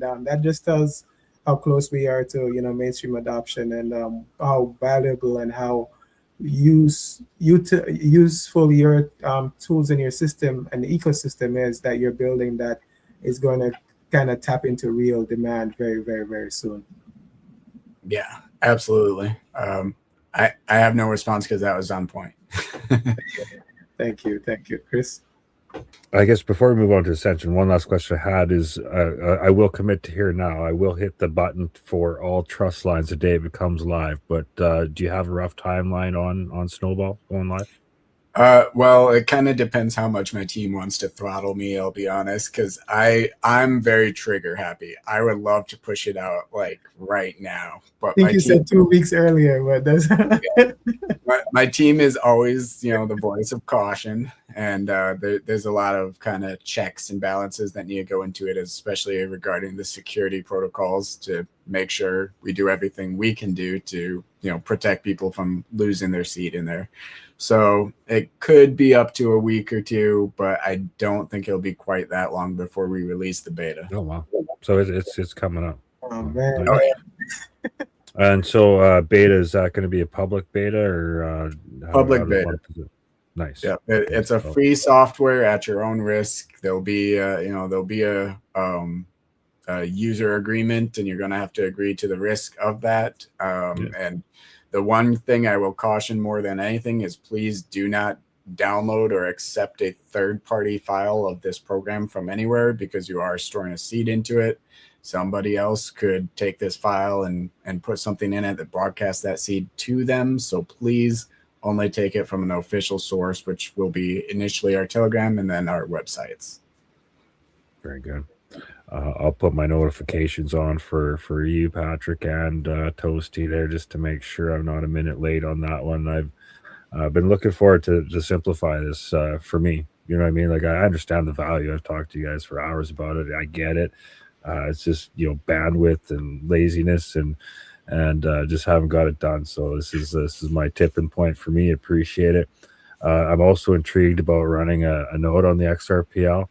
I'll definitely be exploring that in great detail too. It's obviously our team, we run a validator on the Corium network, and but we all come from the XRPL. It's where we come from. It's still near and dear to our hearts, and our communities are largely intertwined. So I'd like to find a way to bring infrastructure value there, but I'm not a coder, so I'm not highly technically inclined. So this is a great opportunity to dive in. So I'll definitely be following that, and I'll probably be doing some coverage of that too. So hopefully I get my hands on that and do it some justice for you guys there too, because I'm really excited to share that one out. Sounds great. Ascension. Looking forward to an update on this one. It's a big one. Again, that wasn't intended to be a pun, but so maybe for those that don't quite understand Ascension, the part of the project, give us a quick one on that, and then let's just talk about where that is and where it's going. Yeah, so Ascension, instead of buying and burning tokens like we do with RPR or Reaper Capital Revival, what we did is we buy and distribute a basket of tokens that includes wrapped Bitcoin, wrapped Ethereum, wrapped Litecoin. It includes our versions of gold, silver, and copper, as well as about a dozen other assets on the XRP ledger. But with that, what we're essentially trying to tokenize with Ascension is distribution. If we were to say what our core competency is, it's to ensure that there is always going to be a movement to fight stagnation of anything that would be tokenized. So we are purchasing and distributing tokens across a wide gamut of people who are then receiving it. So for smaller projects, that means that if you get on the Ascension index list, you basically just gain 4,000, 5,000 trust line holders in a rather easy way by getting on that list. But in the future, and I alluded to this earlier, we want to add things like, we've already added the gold and silver and bullion, but we want to add things like household goods, items like laptops, cell phones, consumer electronics. We want to partner with grocery stores, because I think that holding Ascension and getting a free month worth of groceries every few months might make a really big difference to, a few families out there. So we want to partner with Kroger, HEB, Fred Meyer, that kind of thing. We're looking to partner with Ford, BMW, Audi, Tesla, etc., and you'll be able to earn towards your first car. We may also partner with realtors or realtor.com, Zillow, that type of group as far as housing. But where Ascension really gets interesting is what's called Ascension Point. And this goes more into my technological side and my inventing and development side. But I'll play a video for you guys that I shared as I kind of talk through this and where we're trying to go with this.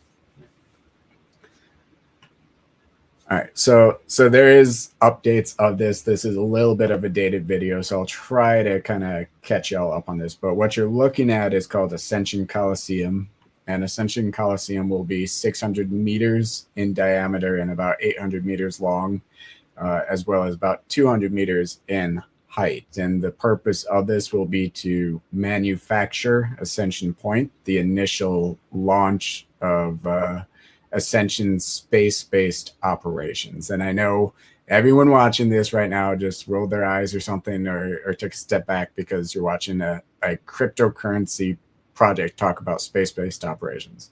You're about to see why I know, based on my background and my understanding of physics and all the other things, why what I'm doing is a lot more feasible. Now, as we do go into tokenized equity and tokenized stocks, one of those things will be futures contracts.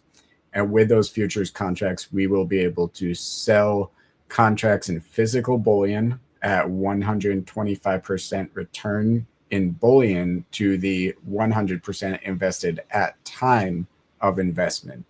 So that is the plan to basically fund Ascension Point and building Ascension Point.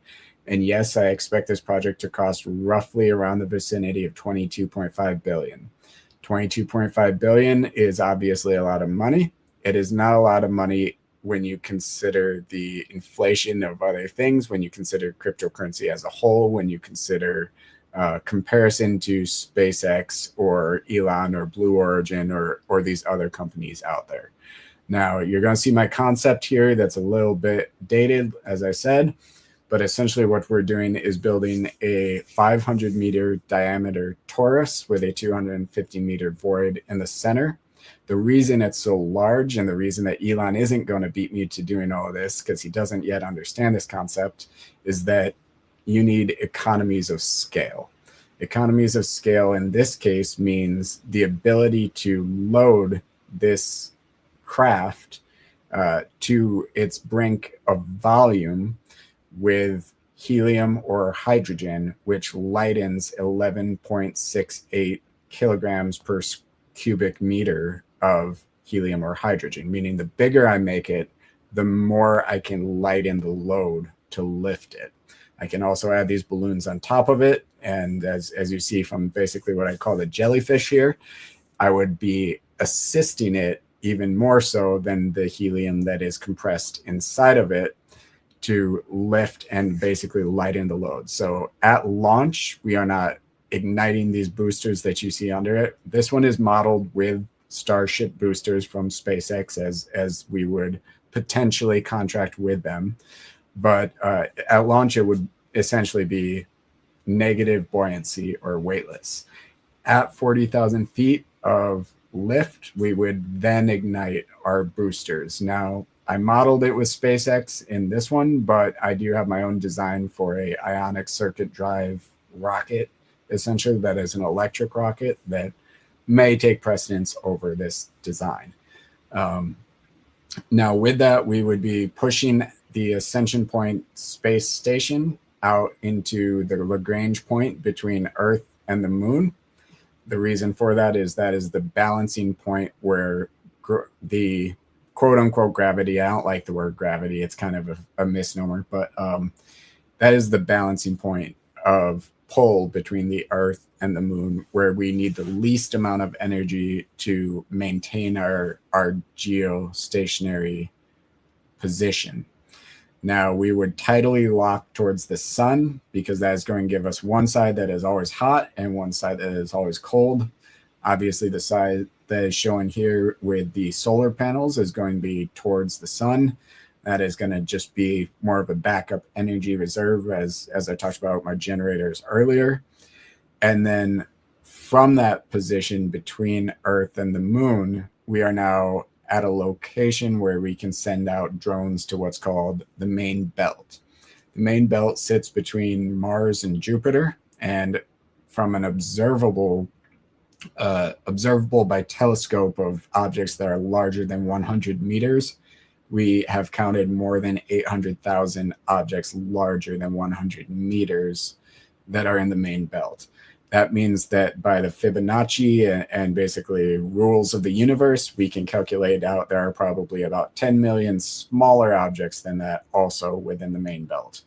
What we will do is we will send out probes from Ascension Point that will be robotic drones, and these probes will go out to the main belt. They'll look at the sun from the opposite side of the main belt, and they will look for anything that interferes with the sun's light, and they will map it and its trajectory and its location.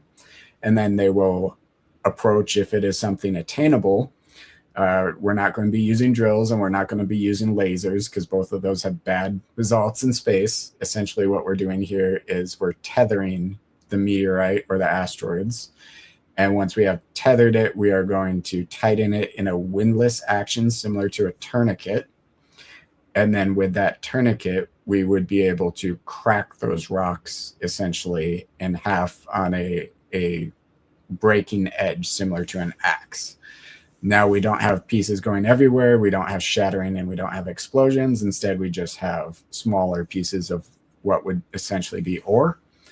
The newer design for this is similar to a garbage truck with a pneumatic press chamber inside of the garbage truck-like drone, and it would pull these into it and press with a pneumatic press the ore to compress it so that it can fit more of it, but also so that it basically breaks it down into smaller particles.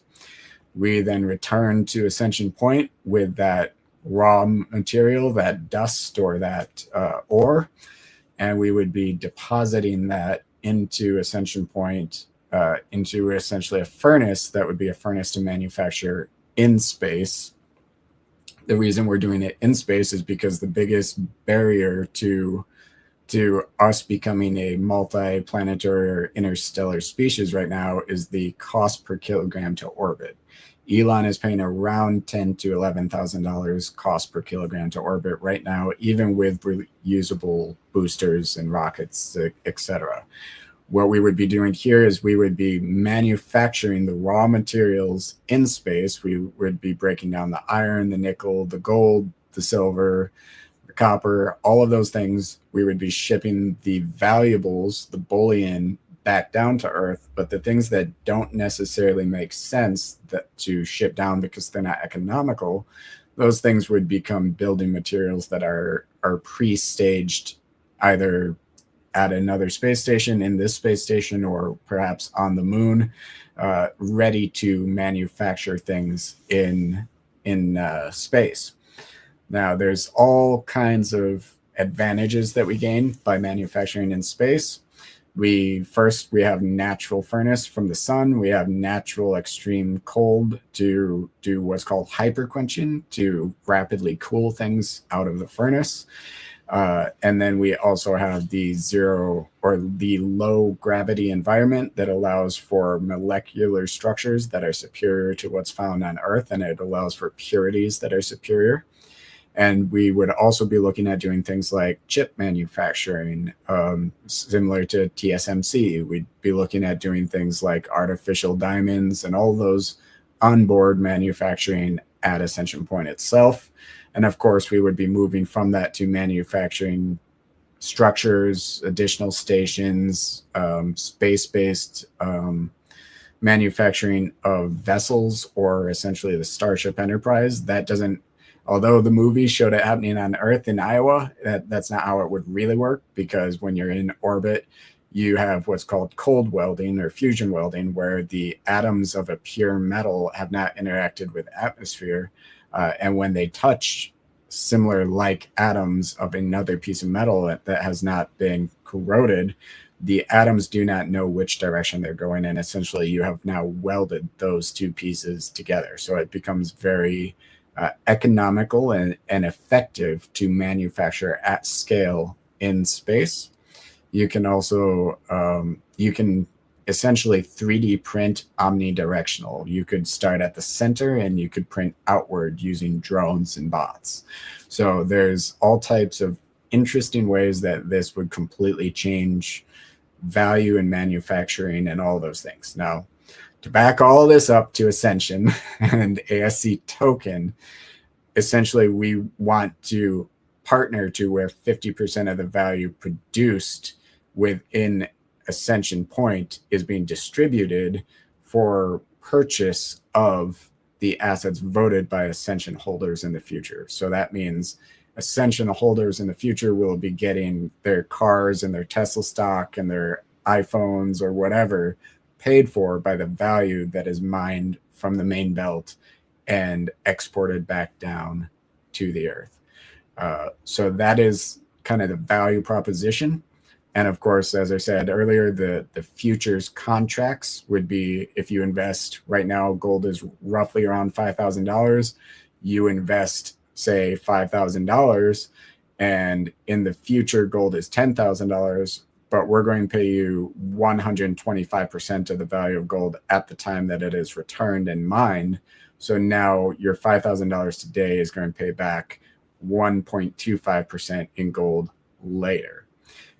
So to put that in perspective, right now there's the smallest asteroid or meteorites that we've surveyed, and we've surveyed many, but the very smallest ones we've surveyed have estimated values of over $60 billion.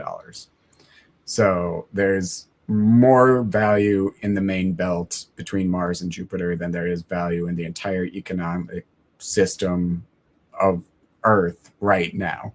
So if we want abundance, if we want economic abundance, that is where it is, and that's where we've got to go. The whole package, before we dive a little more into that, if Articulate or Toast, you want to jump in, the tools that we talked about leading up to this, is this all meant to kind of automate this? I mean, obviously Patrick can only last so long on this time on Earth. Seems to me you're building massive projects that are meant to contribute wealth for span the end, time and space, whether it's here or there or whatever the case. Is that what's pushing you to drive these automated tools, is to ensure that these structures you build last beyond you physically? Well, everything should be automated. If you're spending too much time running the company, you can't work on the company. So really the automation drive is to make it so that every single thing I automate gets me closer to the next thing I can build and closer to the next something that can make an actual difference for humanity. Interesting. Yeah, you had a quote there on X I see not too long ago, and I don't know if these are the actual numbers, but I think you said if you had a tenth of Elon's budget, you'd beat him in the space race. There is something like that. I said if I had a 1/1000th of his resource, I could do 1,000 times what he's doing, and I'm not joking. I'm not just being arrogant. It's true. I literally could do everything Elon is doing better if I had his resources. Yeah. Well, part of that is hopefully what we're doing today is to illuminate what you're building and why, to find people that align with that and want to support it and contribute. Again, and this is all part of your structure. This is just one of the tokens that is a piece of the puzzle to make this larger plan all happen, right? Yeah, absolutely. And it probably sounds a little bit like I'm arrogant and have a God complex or something of that nature. But the reality is, I'm going to put this in another perspective. From my background and what I've experienced with humanity, we're not good enough. And that's what drives me, is I don't think that the way that we live, and I don't think that the people and the way that we act and behave is to the standard that I deem necessary for us to be worthy of this life. And I would say that drives me more than anything else. Interesting. Wow. And that's big because you're a very busy guy building some big, powerful tools for many people. So for that to be the driver, that's interesting stuff. Timelines on Ascension, if you were to give any, like where are you at as far as your milestones there? It really just depends on market adoption. I mean, if our tokens and the automations and the Snowball app and all those things make us if we become a multi-million-dollar company within the next few years, a few $1 million can do a lot of development. If we become a $1 billion company, $1 billion can put a smaller functional prototype in space. And if we can get there, I have no doubt we can get all the way. So it's really about getting over this small adoption hump that is in front of us. And once we pass that, I mean, it's a matter of 10 to 20 years before Ascension Point is fully operational.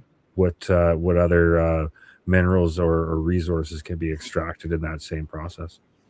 Everything, anything that can be found on Earth and anything that can't be found on Earth. I mean, we have iridium, palladium, plutonium, uranium, anything and everything. So I guess this plays right into rare earths, and so all metals, as we see, many metals in the market now are surging because of demand and in technology, right? This never mind the market speculation and structure in the financial system wherever it is in the U.S. dollar, but just the demand, the demand for silver, for example, manufacturing.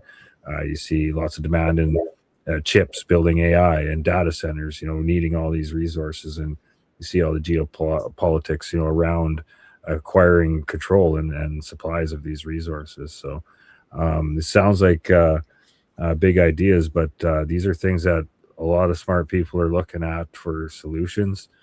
Patrick seems to think he has a great one.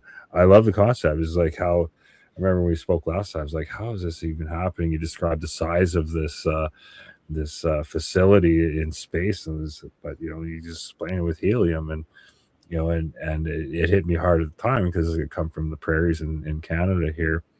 Helium expansion, helium development expansion is fairly noticeable, right? Like you hear these new helium plant here, new helium plant there, and you just what's all this helium being used for all of a sudden, right? But we used to just grow grain here in the prairies, but apparently we've got a lot of helium too. But no, really excited, and I know Toasty's got something on the list he's been saving. Now go ahead, Toasty. Well, one real quick there. You want to tell him who the biggest user of helium is, Patrick? It's NASA. Yeah, it's definitely nothing to do with the SSP, but I can only say so much. One thing I did want to toss out is just something real simple I like throwing out there. The RPR token decreases the supply of tokens, Ascension increases the velocity, and PLR creates what I like to call a rising black hole price floor. And I did want a question about Ascension. When you go hourly with that one, Patrick, the transaction is going to be far greater than with the RPR token. Is this going to make that mad? I hope so. And I think actually Zaman's recent troubles with keeping their wallet operational is probably due to us increasing the transactions per day by over 150,000. And I think they weren't quite prepared for that. And I think Ascension will probably be around 500,000 itself. Pillars will probably rise to match Reaper or RPRs at 150, and ARC will probably do something around there as well. So that's somewhere in the vicinity of a million transactions per day. And I hope that I melt Weisswind's servers, but it's friendly competition. That's a lot of transactions, and for those that don't know, XRPL is a deflationary blockchain. The fees are burnt. For an XRP holder, you're looking at this saying, well, 1 million transactions a day is, that's bringing value to your token if you're here as a speculator, as an XRP holder. So, again, you got to look at the people that are building in your space. What are they building? Who does it benefit? How does it benefit the XRPL ecosystem? And you guys are checking all the boxes. So I have a few more on Ascension.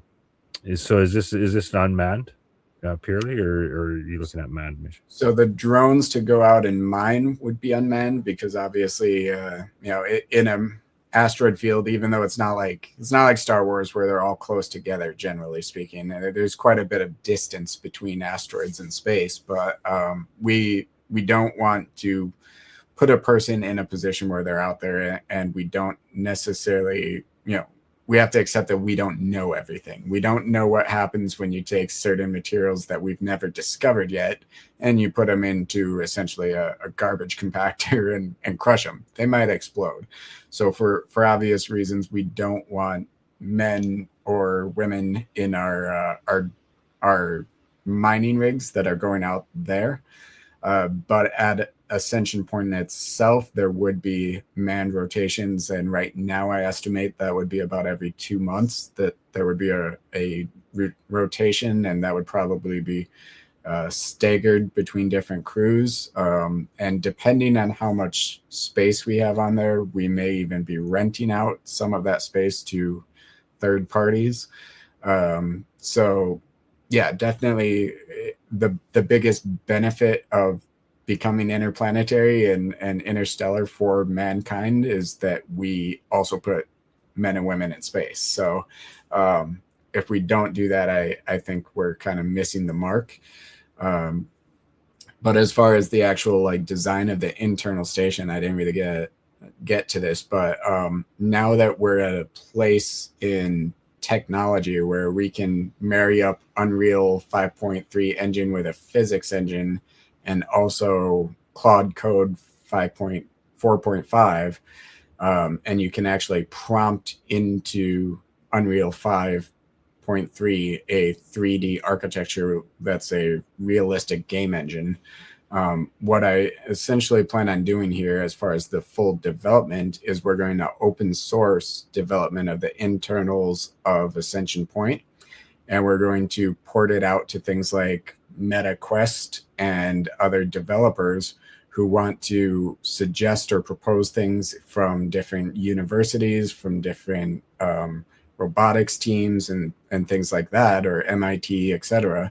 And we're going to say, you can propose different augments into this structure with this amount of space, and it will be a system of approvals similar to a code commit on GitHub, where eventually, I'll have the veto power at the top, but I'll want an actual kind of all of humanity push to put this together. And so that's the way we're kind of going to market it, is that this isn't necessarily our project. as Ascension and QFS, this is our project as humanity. You've had some people on the thought leaders on the XRPL, gatekeepers. I think maybe you reference them as come knocking on your door and say, "Whoa, slow down, guy. You're going too far. You're building too much." It's have you had anybody from like the government or NASA knock on the door and say, "Patrick, what's going on here?" I've been knocking on their doors, but none of them have bothered me yet. So no, I really haven't run into that issue yet. As far as my actual designs, things like the over Unity device and whatnot, I did patent, or excuse me, I didn't patent most of my designs. What I did instead is I minted them to the blockchain and open source them, so that essentially they're stuck there. And if anything happens to me, that will only draw attention to them. And there are things that I know that make me kind of a liability to go after. I'll put it that way. But I have a background in intelligence and military and things like that makes me perhaps safer than the average Joe would be to do these things. But that said, yeah, I've only applied to one patent, and it's completely unrelated. It's all right. No, I remember you minting those. I paid close attention to that because I was interested in the product itself, and great use case of the ledger itself, right? Just hey, you can't stifle this or hide it. It's out there, and the more you try and hide it, the more you're going to shine a light on it. So that was brilliant. I don't know that I have anything else on my list. Is there anything that we didn't get to? There's always so much to talk about. You try not to spend too much on one thing because you want to get to a lot. But is there anything that we didn't, give fair exposure to that you want to make sure we shine a light on here today before we wrap up? Like you said, there's so many things we're doing. We're always building, and I'm not necessarily ADHD, but I am always building in 10 different directions at once. So it just kind of is what it is. Some things will get there first, and some things will be a total surprise when they show up. But expect the unexpected. And we're here. We've been here for 4 years, and we're here to stay. And, if you want to test it out for a day, that's my challenge. Hold some RPR and test it out for a day and see if you get XRP by the hour. That quick. That's it. So if you want to know if we're legitimate or not, that's the litmus test. So go for it. Toasty, anything you want to add before we shut things down here today? Kind of maybe also a question for you, Chris. Can we see about maybe getting you added to the pillars voting? Maybe get you guys a pillar fund set up for Corium? Yeah, I was actually I was going to talk to you guys about that. I have some ideas. Obviously, Articulate and I were part of the Corium Community DAO team. Our token is bridgeable to the XRPL. We just haven't really pursued that yet. We haven't created any pools or anything. We're working on some things about that, but it is coming. As far as Corium, definitely always looking for ways to bring value to the ecosystem in that way and integrate our communities even more. There's so much Corium that's still locked up on the XRPL that people could be using elsewhere to generate staking returns. I just looked at XCore, like all the people that were holding XRP were issued free XCore. And that had to be held for 2 years before it became 1-to-1 for Corium. Hardly anybody's converted their XCore to Corium. There's like 49 million XCore that's like 1-to-1 Corium right now that could be earning staking rewards. So we're always looking for ways to work together. But more importantly, we're always looking for good people to work with. And in this space, that is hard to find. And that's why I love having you guys on the show. You guys have proven yourself. You bring value to so many people, so many different ways. Nobody can dispute that. The record speaks for itself.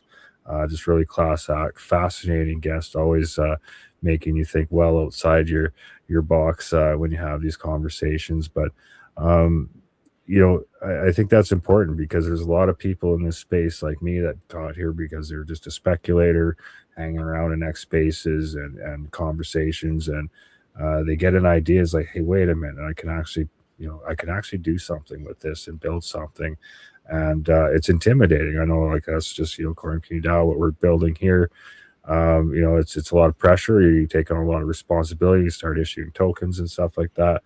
But what you guys are building with this launch pad, I'm really excited about. I think that's going to bring a lot of value, create a lot of hype and interest, another new wave of things. But you're doing it in a way that's bringing some safety to people interacting with that ecosystem and that type of launch. And I think everything's going to get tokenized. So I think the launch pads are a very important thing to be focusing on, to be building. And it's like anything else. You can build a launch pad or you can build a really good one. And I'm really excited to see what you guys do with this, because like many of your other products, I'm sure it'll speak for itself. So I will set my notifications. I encourage you guys out there to do the same. Both these gentlemen do a lot of conversations that are of value in this space. Also, sometimes Patrick's got to call somebody out here and there. Whatever the case is, very good guys to follow in the space and keep up to date. Last comment is, if you do get RPR and you're a Corium person that saw this, we do burn Corium. So if you go to Reaper.financial, you can vote to burn Corium, and that will increase the burn by the hour. So, by all means, we're all about it. Excellent. Articulate. Anything else before we go? No, I got my 2 drops while on this call. So I'm a testament it works. So, make sure that you come into the fold, into the ecosystem. As I said, I've been in this since, close to the start of what you've been doing, and seeing the maturation and, how you guys took it, levels up, and, literally out of space. And I'm looking forward to, being with the ecosystem, as long as I can, and support in any way I can. Thank you. Awesome, guys. Well, I appreciate you setting aside a couple hours for us here again today, and appreciate it. Thank you very much. I really appreciate it. Eyes on you guys, and keep in touch. If I could ever help, doors open. You know how to get a hold of me. All right. Well, thank you, gentlemen. It's a pleasure. Thank you. Alrighty. Take care, guys. Yes. Thank you guys so much. Appreciate it. Welcome. Thank you.